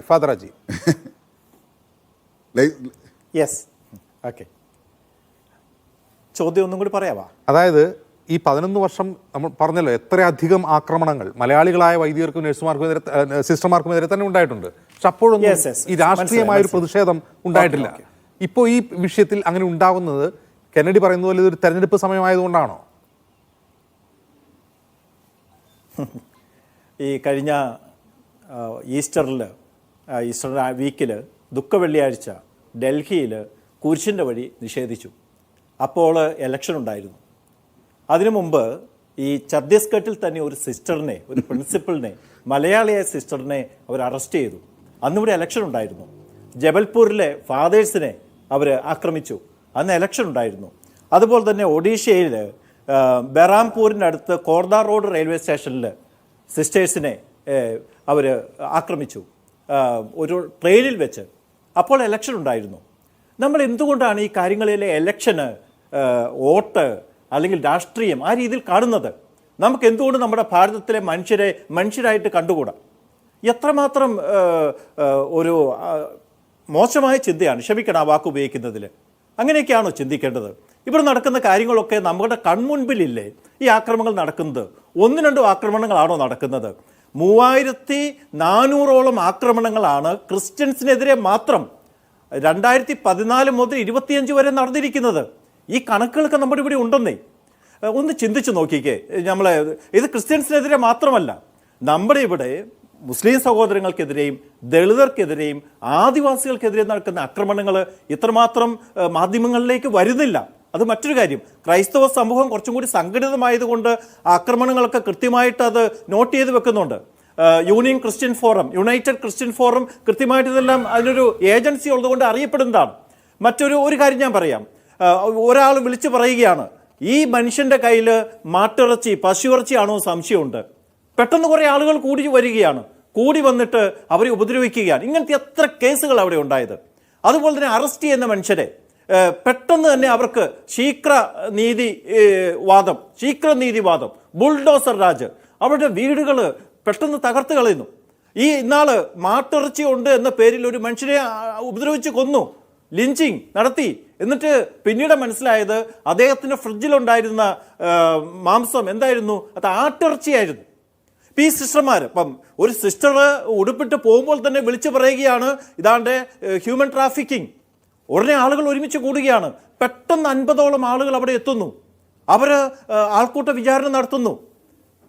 ഇത് ഇലക്ഷൻ്റെ പേരിലാണോ? കേരളത്തിലെ ഇലക്ഷൻ്റെ പേരിലാണോ ഇതൊക്കെ നടക്കുന്നത്? അല്ലെങ്കിൽ ഇതിങ്ങനെ ചിന്തിക്കുന്നത് എന്തുമാത്രം നമ്മുടെ സമൂഹത്തിലെ നോക്കിക്കാണുന്നതിൽ വരുന്ന കുറവാണ്. ഇങ്ങനെയാണോ സമൂഹത്തെ ഏത് കണ്ണ് വെച്ചാണ്, ഏത് കണ്ണാടി വെച്ചാണ് നമ്മൾ ഈ സമൂഹത്തെ നോക്കുന്നത്? ഇന്നിവിടെ സംഭവിക്കുന്നത് എന്താ അറിയോ? അസഹിഷ്ണുതയുടെ മൂർത്തിഭാവമാണ്. ദുഃഖവെള്ളിയാഴ്ച കുരിശിൻ്റെ വഴി നടത്തിയാൽ എന്തെങ്കിലും കുഴപ്പം ആർക്കെങ്കിലും ഉണ്ടോ? ഭരണകൂടം എന്താ പറയുന്നത്? നിങ്ങൾ വേണേൽ കുരിശിൻ്റെ വഴി നടത്തിക്കോ, പക്ഷെ എവിടെ നടത്താവുള്ളൂ? ആ കോമ്പൗണ്ടിൻ്റെ ഉള്ളിൽ, പുറത്തേക്ക് ഇറങ്ങരുത്. സിസ്റ്റർമാർ വേണമെങ്കിൽ സാമൂഹ്യ പ്രവർത്തനം നടത്തിക്കോ, ഞങ്ങൾ പറയുന്ന സ്ഥലത്ത് അല്ലെ നിങ്ങളുടെ നാട്ടിൽ പോയി നടത്തിക്കോ. ഇപ്പം നമ്മുടെ ഇവിടുത്തെ ഈ ഭരണഘടനയുടെ വാല്യൂസ് മുഴുവനും തകർക്കപ്പെടുകയാണ്. ഈ ഭരണഘടനയെ നമ്മൾ പോക്കറ്റിലിട്ട് നടക്കണം. ഇനി ഓരോ ഇന്ത്യക്കാരനും ഭരണഘടന പോക്കറ്റിലിട്ട് നടക്കണം. ഇത് എത്ര ഭരണഘടന ആർട്ടിക്കിൾസ് അല്ലെങ്കിൽ ഫണ്ടമെന്റൽ റൈറ്റുകളാണ് ഈ കൊച്ചു സംഭവത്തിൽ വയലേറ്റ് ചെയ്തിരിക്കുന്നത്?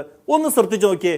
ഫ്രീഡം ഓഫ് മൂവ്മെന്റ്, നമ്മുടെ രാജ്യത്ത് എവിടെയും സഞ്ചരിക്കാനുള്ള അവകാശം. കേരളത്തിന് പുറത്ത് ഈ പറയുന്ന ഭരണഘടനാ ലംഘനം നടത്താൻ നേതൃത്വം നൽകുന്നത് BJP ഭരിക്കുന്ന സംസ്ഥാനങ്ങളാണ്. അതേ BJP കേരളത്തിൽ ക്രൈസ്തവരുടെ സംരക്ഷകരായി ഇപ്പോൾ രംഗത്തെത്തിയിരിക്കുന്നു. ഒരു സംഘത്തെ അയച്ചിരിക്കുന്നു ഛത്തീസ്ഗഡിലേക്ക്. അപ്പോൾ കേരളത്തിലെ ക്രൈസ്തവർക്ക് മാത്രമായി പ്രത്യേകമായൊരു നീതി BJP മുന്നോട്ട് വയ്ക്കുന്നു എന്ന് തോന്നുന്നു. ഈ BJPയുടെ ഏറ്റവും വലിയ ജനാധിപത്യ വിരുദ്ധമായിട്ടുള്ള ഒരു ചിന്തയാണ് ഇവിടുത്തെ ക്രൈസ്തവരെ നേടണം. ഇവിടുത്തെ മുസ്ലിംസിനെ വേണ്ടേ അവർക്ക്? ഇവിടുത്തെ ഹൈന്ദവരെ വേണ്ടേ? ഇവിടുത്തെ മതമില്ലാത്തവരെ വേണ്ടേ? ഇത് തന്നെ അസഹിഷ്ണുതയുടെ ഏറ്റവും ഒരു മൂർത്തിഭാവമാണ്. ഇവിടുത്തെ ക്രൈസ്തവരുടെ വോട്ട് ഞങ്ങൾക്ക്, അങ്ങനെ പറയുന്നത് തന്നെ ജനാധിപത്യ വിരുദ്ധമായിട്ടുള്ളൊരു കാര്യവും ഭരണഘടനാ വിരുദ്ധവുമായിട്ടുള്ളൊരു കാര്യമാണ്. അങ്ങനെ ഇവിടുത്തെ ക്രൈസ്തവരോട് കാണിക്കുന്ന സ്നേഹം അതൊക്കെ മനസ്സിലാക്കാൻ ഇവിടുത്തെ മലയാളിക്ക് സാധിക്കുന്നേ. അതിലൊന്നും ഒരു ആത്മാർത്ഥതയില്ല എന്നുള്ള കാര്യം ഇവിടുത്തെ അരിഭക്ഷണം കഴിക്കുന്നവർക്കും അക്ഷരജ്ഞാനമുള്ളവർക്കും മനസ്സിലാകുന്നേ. അല്ലാതെ ഇവിടെ കേക്കുമായിട്ട് വരുന്നു, അവിടെ പോയിട്ട് അങ്ങനെ ചെയ്യുന്നു.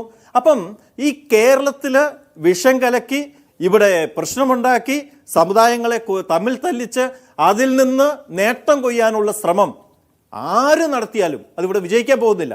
അത് തീർച്ചയായിട്ടും ഉണ്ടാവും. ഇപ്പോൾ BJP ചെയ്യേണ്ടത് എന്തായിരുന്നു? BJP രാഷ്ട്രീയ പാർട്ടിക്ക് പ്രവർത്തിക്കാം. ഇവിടെ നിങ്ങൾക്ക് ഇവിടുത്തെ ജനങ്ങളുടെ മുന്നിൽ നിങ്ങൾക്ക് പ്രവർത്തിച്ചുകൂടെ BJPക്ക്? അതിന് പകരം എന്താ ചെയ്യുന്നത്? ഒരു സമുദായത്തെ മാത്രമേ നിങ്ങൾക്ക് വേണ്ടോ? ഇവിടുത്തെ ഹിന്ദുക്കളെ വേണ്ടേ? മുസ്ലിംസിനെ വേണ്ടേ? മതമില്ലാത്ത സഹോദരങ്ങളെ വേണ്ടേ? ദളിതരെ വേണ്ടേ? അപ്പോൾ ഇതൊക്കെ തന്നെ ജനാധിപത്യ വിരുദ്ധവും ഭരണഘടനാ വിരുദ്ധവുമായിട്ടുള്ള ഒരു മനോഭാവമാണ്, ഒരു മാനസിക രോഗമാണ്. അതൊന്നും ഇവിടെ ചിലവാവില്ല. കേരളത്തിന് പുറത്തെ കാര്യങ്ങൾ എന്താ നടക്കുന്നത്? ഇപ്പൊ തൊട്ടു മുമ്പ് MM ആരിഫ് പറഞ്ഞതുപോലെ, അതെ, ബഹുമാനപ്പെട്ട പാനലിസ്റ്റ് പറഞ്ഞതുപോലെ, അവിടുത്തെ നിയമങ്ങൾ, ഓരോ സ്ഥലത്തെ നിയമങ്ങൾ എങ്ങനെയാണുണ്ട്? 12 സംസ്ഥാനങ്ങളിൽ ആന്റി കൺവേർഷൻ ലോ ഉണ്ട്. ഈ ആന്റി കൺവേർഷൻ ലോ അനുസരിച്ച് ഏറ്റവും കൂടുതൽ ബുദ്ധിമുട്ടിക്കുന്നത് പ്രധാനമായിട്ടും ക്രിസ്ത്യൻ സഹോദരങ്ങളാണ്. കോൺഗ്രസിന്റെ വക്താവാണത് പറഞ്ഞത്. അത് വളരെ കൃത്യമാണ്. ഈ ക്രൈസ്തവ സമൂഹത്തിന്റെ FCRA അക്കൗണ്ടുകൾ എത്ര എണ്ണമാണോ ക്യാൻസൽ ചെയ്തതെന്ന് അറിയാമോ? അങ്ങനെ ക്രൈസ്തവരെ ഇവിടെ പല രീതിയിൽ ബുദ്ധിമുട്ടിക്കുന്നുണ്ട്. പലപ്പോഴും അതൊന്നും പലരും അറിയുന്നില്ല. പലപ്പോഴും അതൊക്കെ കൃത്യമായിട്ട് വിളിച്ചു പറയാൻ നേതൃത്വം തയ്യാറാകുന്നുമില്ല. അങ്ങനെ ഒരു കുഴപ്പം കൂടിയുണ്ട്. ഒരു പക്ഷേ ഭയം കൊണ്ടാവാം, എന്തോ ആവട്ടെ, ഞാൻ അതിലേക്ക് പോകുന്നില്ല. ഇത് BJPയുടെ കൃത്യമായിട്ടുള്ള പ്ലാൻഡ് അജണ്ടയാണ് കേരളത്തിൽ പ്രവർത്തിയാക്കുന്നത്. അത് ഇവിടുത്തെ വിദ്വേഷം വിതച്ച് സാമുദായിക സ്പർദ്ധ വളർത്തി വിഭജിച്ച് നേട്ടം കൊയ്യാനുള്ള പരിശ്രമമാണ്. പക്ഷേ നമുക്ക് മനസ്സിലാക്കേണ്ട കാര്യം, ഇപ്പം എത്ര പെട്ടെന്നാണ് ഇവിടുത്തെ സമൂഹം ഒരുമിച്ച് തെരുവിലിറങ്ങിയത്. CBCI, KCBC, അതുപോലെ തന്നെ എല്ലാ ഓർത്തഡോക്സ്, അതുപോലെ തന്നെ മറ്റ് സമുദായങ്ങളെല്ലാം, എല്ലാ ക്രൈസ്തവ സമുദായങ്ങളും, കത്തോലിക്കരും ഓർത്തഡോക്സുകാരും പ്രൊട്ടസ്റ്റന്റ് ഗ്രൂപ്പുകാരും എല്ലാവരും ഒരുമിച്ച്, ഇവിടുത്തെ കോൺഗ്രസ്സുകാരും കമ്മ്യൂണിസ്റ്റുകാരും എല്ലാവരും ഒരുമിച്ച് തെരുവിലിറങ്ങിയത് നല്ല ലക്ഷണമാണ്. എന്താണെന്നറിയാം ലക്ഷണം? ഇവിടെ മലയാളി മനസ്സിലാക്കുന്നു ഇവിടെ ഇരട്ടത്താപ്പ്, അതായത് വെറുപ്പ് വിതച്ച് അല്ലെങ്കിൽ മറ്റുള്ളവരുടെ ഉള്ളിൽ വിഷം കലക്കി ഈ കേരളത്തിൽ നിന്ന് രാഷ്ട്രീയ നേട്ടം കൊയ്യാൻ ഇവിടെ ഒരാൾക്കും പറ്റില്ല. ഏത് പാർട്ടി വന്നോട്ടെ, ഇനി BJP മറ്റൊരു പാർട്ടി വന്നോട്ടെ, എന്നാലും സാധിക്കില്ല എന്ന് കേരളത്തില് ഇന്നത്തെ ദിവസം വിളിച്ചു പറഞ്ഞു. ഇന്ന് ആ മീഡിയാസില് നോക്കൂ, വളരെ സന്തോഷമുണ്ട്. ഞാൻ ഇന്നത്തെ വീഡിയോ ഇതെല്ലാം ശ്രദ്ധിക്കുകയായിരുന്നു. മീഡിയാസ് മുഴുവൻ എത്രയോ സ്ഥലത്താണ് ആളുകൾ തെരുവിലിറങ്ങിയത്. ക്രൈസ്തവര്, ബിഷപ്പുമാര്, പുരോഹിതര്, സിസ്റ്റേഴ്സ് ഒക്കെ തെരുവിലിറങ്ങിയിരിക്കുകയാണ്. ഇത് കേരളം കൊടുക്കുന്ന കൃത്യമായിട്ടുള്ള ഒരു സൂചനയാണ്, കൃത്യമായിട്ടുള്ള ഒരു മുന്നറിയിപ്പാണ്. ഈ മുന്നറിയിപ്പ് തീർച്ചയായിട്ടും മനസ്സിലാക്കേണ്ടവർ മനസ്സിലാക്കിയിട്ടുണ്ടാകും. അല്ലാതെ വെറുതെ അങ്ങോട്ടേക്ക് ഒരു മീഡിയേഷൻ കമ്മീഷനെ അയച്ചിട്ട് കാര്യമൊന്നുമില്ല. തൊട്ടും ഒരു പ്രതിനിധി എനിക്ക് തോന്നുന്നില്ല കേരളത്തിലെ BJP ഇന്ത്യയിലെ സംഘപരിവാറിനെ പഠിപ്പിക്കേണ്ട കാര്യം അതാണ്. വിദ്വേഷം വിതച്ച് ജനങ്ങളെ തമ്മിൽ തെല്ലിച്ച് വോട്ട് നേടാമെന്ന് കേരളത്തിൽ വിചാരിക്കേണ്ട, ഇതല്ലേ പഠിപ്പിക്കേണ്ടത്?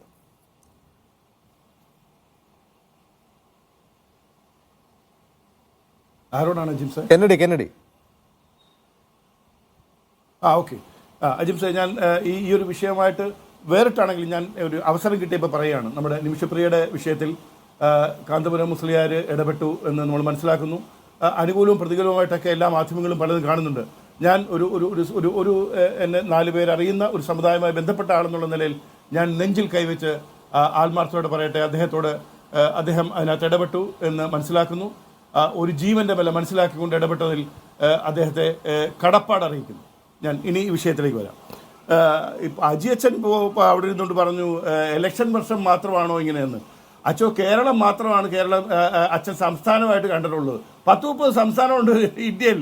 ഈ എവിടെയെങ്കിലുമൊക്കെ തെരഞ്ഞെടുപ്പ് വരുന്നതിനോടനുബന്ധിച്ചിട്ടാണ് ഇത്തരം നമ്പറുമായിട്ട് ഇങ്ങനെ ഇറങ്ങുന്നത്. നമുക്കറിയില്ലേ, നമ്മുടെ സഭ 12 സ്ത്രീയന്മാരിൽ യൂദാസിനെ ആരെങ്കിലും പഠിപ്പിച്ചിട്ടാണോ സ്വന്തം ഗുരുവിനെ ചുംബിച്ചോണ്ടൊറ്റിയത്? ഇമാതിരി പണികൾ എല്ലാ സമുദായത്തിലും എല്ലാ സമൂഹത്തിലും നടക്കുന്നുണ്ട്. ആരെങ്കിലും ഇങ്ങനെ ചെയ്താൽ BJPയുടെ തലയെ വരുമെന്ന് അവർക്കറിയാം.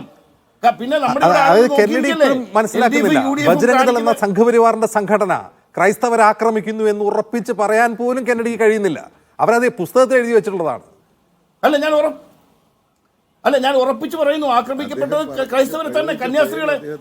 അത് ചെയ്തത് ബജ്രംഗ് ദളാണ്. അവർ സംഘപരിവാർ സംഘടനയാണ്. അങ്ങനെ പറയാൻ പോലും ഞങ്ങൾ കഴിയുന്നില്ല. ആരെങ്കിലും ഗൂഢാലോചന നടത്തി അവരെ തലയിൽ അടിക്കുന്നതാണെന്നാണ് കെന്നഡി ഇപ്പോൾ പറഞ്ഞത്.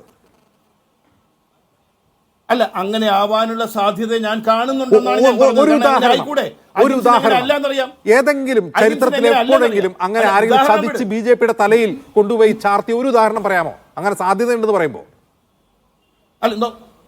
നോക്കൂ, നമുക്ക് ഒരു തുടർച്ചയായി ഇത്തരം ചില കാര്യങ്ങൾ വരുമ്പോൾ നമ്മൾ ഇതിനകത്ത് എല്ലാം നേരെ ചൊവ്വേ മാത്രമാണ് നടക്കുന്നത് എന്നങ്ങനെ കരുതരുത്. നമ്മുടെ കേരളത്തിൽ തന്നെ നമുക്കറിയാമല്ലോ പല കൊലപാതകങ്ങളും പല രാഷ്ട്രീയ നടക്കുന്നത്. ക്രൈസ്തവരെ ഞങ്ങൾ ആക്രമിക്കുന്നു എന്ന് പരസ്യമായി വിളിച്ചു പറയുന്ന ഒരു സംഘടനയാണ് സംഘപരിവാർ. അങ്ങനെയല്ല, അത് വേറെ ആരെങ്കിലും ചെയ്ത് അവരെ തലയിലടിക്കുന്ന അവർക്ക് നാണക്കേടാണ്. നോക്കൂ, ക്രൈസ്തവരെ ആക്രമിക്കുമെന്നൊക്കെ നിങ്ങൾ പറയുന്നത് ഈ പഴയ വിചാരധാരയെ വെച്ചാണ്. നമ്മൾ ഇത് ഒരുപാട് അവരുടെ മുദ്രാവാക്യങ്ങളാണ്. ഇപ്പോഴും വെറുതെ നോക്കിയ വീഡിയോകൾ കാണും. നിങ്ങൾ ഇവിടുന്ന് ഓടിക്കൂ എന്ന് പറയുന്ന വീഡിയോകൾ കാണും. അത് ഗൂഢാലോചനയാണ്. അവരല്ല ചെയ്തെന്ന് അവർക്ക് നാണക്കേടാണ്. കുരുക്ഷേത്ര പബ്ലിക്കേഷൻസ് വീണ്ടും ഞാൻ പറയട്ടെ, അത്തരം കാര്യങ്ങളൊന്നും ഈ നാട്ടിൽ നടക്കില്ല എന്ന് അവർക്ക് നന്നായിട്ട് അറിയാമല്ലോ. കാരണം 1947 ഇന്ത്യൻ ഭരണഘടന ചവിട്ടി താത്താൻ നടക്കുന്ന ഒരു വർഗം ഇവിടെ ഉണ്ടല്ലോ. അപ്പോൾ അതൊന്നും ഈ മഹാരാജ്യത്ത് നടക്കുന്നതല്ല. കോൺസ്റ്റിറ്റ്യൂഷൻ അനുസരിച്ച് നടക്കുള്ളൂ. പിന്നെ ശ്രീ AM ആരിഫിനോട് എനിക്ക് പറയാനുള്ളത്, നല്ലൊരു മനുഷ്യനാണ്, നല്ല ഒരു മുൻ MP ആണ്, എനിക്ക് ബഹുമാനമൊക്കെ ഉണ്ട്. പക്ഷേ അദ്ദേഹം ഈ കന്യാസ്ത്രീകളുടെ കാര്യത്തിൽ ഞെട്ടൽ രേഖപ്പെടുത്തിയതിൽ ഞാൻ നന്ദി അറിയിക്കുന്നു. കാരണം മുണ്ടുപൊക്കി നോക്കി നെഞ്ചിലിട്ട് താങ്ങിയപ്പം അദ്ദേഹം ഞെട്ടിയതായി ഞാൻ കണ്ടില്ല കേട്ടോ. പക്ഷെ ഇപ്പൊ അദ്ദേഹം ഞെട്ടി. എനിക്ക് സന്തോഷമുണ്ട്, പ്രത്യേകം നന്ദിയുണ്ട്. മാത്രം താങ്കളെ പോലുള്ള ഞാൻ നിങ്ങൾക്ക് കാണാൻ പറ്റത്തില്ല, ആളുകൾക്കെല്ലാം കാണാൻ പറ്റും. താങ്കളുടെ സമുദായത്തിലെ നിങ്ങൾ കണ്ടു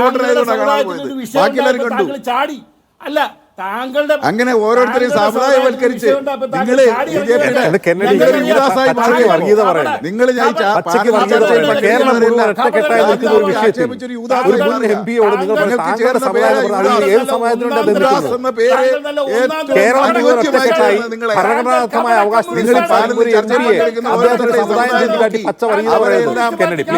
മാറ്റാൻ ശ്രമിക്കുന്ന നിങ്ങളാണ് യഥാർത്ഥ യുദാസ്. ഞങ്ങൾ ബഹുമാനപ്പെട്ട ഞാൻ കമ്മ്യൂണിസ്റ്റാണ് വല്ലത്, പക്ഷെ നിങ്ങൾ യൂദാസാണ്.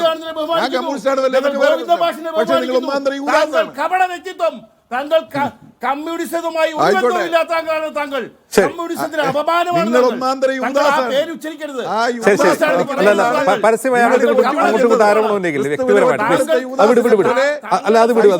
കന്യാസ്ത്രീകളെ അങ്ങോട്ടും ഇങ്ങോട്ടും നിങ്ങൾ പരസ്യമായിട്ട് വ്യക്തിപരമായിട്ട് അങ്ങനെ ആരോപിക്കില്ല. വർഗീയത പറയല്ല പ്ലീസ്, പച്ചയ്ക്ക് വർഗീയത പറയല്ല പ്ലീസ്. താങ്കൾ ആരാണെന്ന് ഞങ്ങൾക്ക് അറിയാം. ശരി, അല്ല അജിൻസേ, ഞാൻ വളരെ മാന്യമായിട്ട് ചർച്ചയിൽ പങ്കെടുക്കുന്നവരെ മതം നോക്കി ഞാൻ നിങ്ങളോട് ബഹുമാനത്തോടെ സംസാരിച്ച ആളല്ലേ? ഞാൻ നിങ്ങളോട് ബഹുമാനത്തോടെ സംസാരിച്ച ആളല്ലേ? അതെ. നിങ്ങൾ പിന്നെ ഞാനും തിരിച്ച് ഞാൻ എത്ര ബഹുമാനത്തോടു കൂടിയാണ് എല്ലാവരെയും ബഹുമാനത്തോടു കൂടിയല്ലേ സംസാരിച്ചത്? ബഹുമാനപ്പെട്ട മുൻ എം പി അപ്പൊ നിങ്ങൾ വ്യക്തിപരമായി ആക്രമിക്കാൻ ശ്രമിച്ചാൽ എന്താ വിളിക്കേണ്ടത്? താങ്കളുടെ എന്റെ പേര് പറഞ്ഞു താങ്കൾ പറഞ്ഞു ഗതികെട്ടവനാണ്. നമ്മൾ ചർച്ചയിൽ പങ്കെടുക്കുമ്പോൾ പരസ്പരം ബഹുമാനത്തോടെ സംസാരിക്കും. നിങ്ങൾ എന്റെ മതം നോക്കി എന്നെ ആക്ഷേപിക്കാൻ ശ്രമിച്ചപ്പോഴാണ് നിങ്ങളെ വിളിക്കേണ്ടി വന്നത്. ആരിഫെ, എന്റെയും ആരിഫിന്റെയും ഒക്കെ നിലപാടുകൾ കേരള സമൂഹത്തിന്റെ മുന്നിലുണ്ട്. അവർ വിലയിരുത്തിക്കോട്ടെ. ഞാൻ പറയുന്ന ഇല്ലയൊന്നും മാത്രം നിങ്ങൾ പറഞ്ഞാൽ മതി. ചർച്ചയിൽ അതാ വേണ്ടത്. ഈ ഒരു അതായത് ന്യൂനപക്ഷങ്ങൾക്കെതിരെ ഇന്ത്യയിൽ നടക്കുന്ന, അത് ക്രൈസ്തവ ന്യൂനപക്ഷമല്ല, ഇന്ത്യയിലെ ന്യൂനപക്ഷങ്ങൾക്കെതിരെ നടക്കുന്ന സംഘടിതമായ ആക്രമണങ്ങൾക്കെതിരെ ഒരു ശക്തമായ മുന്നറിയിപ്പായി ഈ വിഷയം മാറിയിട്ടുണ്ട്. എല്ലാ പാർട്ടികളും അതിൽ ഇൻവോൾവ് ചെയ്യുന്നുണ്ട്. ഇത് ഇനിയും തുടരുമോ അതോ ഇതോടെ അവസാനിക്കുമോ? അജിംസിത് ഞാനിത് അവസാനിക്കുമെന്ന് പറയാൻ, ഇതൊരു സീരിയലായിട്ട് നടന്നുകൊണ്ടേയിരിക്കുകയാണ്. ഇതിലേറെ ക്രൂരമായത് മുമ്പ് നടന്നിട്ടുണ്ട്, അതിലേറെ ക്രൂരമായത് അതിനു മുമ്പ് നടന്നിട്ടുണ്ട്. ഇതിങ്ങനെ സ്ഥിരമായിട്ട് ആവർത്തിച്ചു കൊണ്ടേയിരിക്കുന്ന കാര്യങ്ങളാണ്. ഇത് ഇവിടെ ഇരുന്നുകൊണ്ട് നമ്മളിങ്ങനെ ആനയെ കണ്ടതുപോലെ ഒന്നും ഈ വിഷയത്തെ സമീപിച്ചിട്ട് കാര്യമില്ല. ഇപ്പോൾ ഇവിടുന്ന് BJPയുടെ പ്രതിനിധി സംഘം അങ്ങോട്ട് പോയി എന്ന് പറഞ്ഞാൽ എന്ത് കാര്യം അവരൊക്കെ പോയിട്ട്. കാരണം ഇതൊരു ആശയം അവർ നടപ്പിലാക്കി മുന്നോട്ട് പോകുന്ന ഒന്നാണിത്. ഇതൊരു ആസൂത്രിതമായ ഒരു പദ്ധതിയാണ്. അവരത് പരിഷ്കരിച്ചത് കർശനമാക്കിയാണ് അവർ മുന്നോട്ട് പോകുന്നത്. എനിക്ക് അതിനകത്ത് ഈ പറയപ്പെടുന്ന കെന്നഡി കരിമ്പുകാലെ പോലുള്ള ആളുകളൊക്കെ ഇങ്ങനെ പിന്നെ സ്വപ്നം കാണുന്നൊരു കിണാശ്ശേരി സംഭവിക്കുമെന്ന് എനിക്കൊരു വിദൂര പ്രതീക്ഷ പോലും ഇല്ല. കാരണം അങ്ങനെയല്ല ഇതിൻ്റെയൊക്കെ സിസ്റ്റം എന്നുള്ളതാണ് ഒരു യാഥാർത്ഥ്യം. ഇവിടെ കേരളത്തിൽ നിന്നുള്ള ഒരു BJP നേതാവും അതിനകത്ത് ഇടപെട്ടിട്ടും യാതൊരു കാര്യമില്ല. പിന്നെ എന്തെങ്കിലും ഇടപെടാൻ പറ്റുന്ന ഒരാൾ അവരുടെ സംസ്ഥാന പ്രസിഡന്റാണ്. അദ്ദേഹം തന്നെ പറയുന്നത് കുറ്റക്കാരല്ലെങ്കിൽ അവർ ശിക്ഷിക്കപ്പെടില്ല എന്നാണ്. കുറ്റക്കാർ ശിക്ഷിക്കപ്പെടാതിരിക്കും എന്നുള്ളത് പിന്നെ പ്രത്യേകിച്ച് സൂര്യൻ കിഴക്കുദിക്കും എന്നൊക്കെ പറഞ്ഞ മാതിരി എന്നല്ലാതെ വേറെന്താണ്. അപ്പോൾ ഇത് വളരെ കൃത്യമാണ്. അപ്പോൾ അതുകൊണ്ട് ഇത് കേരളത്തിലെ ക്രിസ്തീയ സമുദായത്തെയും സഭാംഗങ്ങളെയൊക്കെ വ്യാപകമായിട്ട് തെറ്റിദ്ധരിപ്പിക്കുന്ന ഒരുപാട് നെഗറ്റീവുകൾ കഴിഞ്ഞ കുറേ കാലമായിട്ട് നമ്മുടെ പരിസരങ്ങളിലുണ്ട്.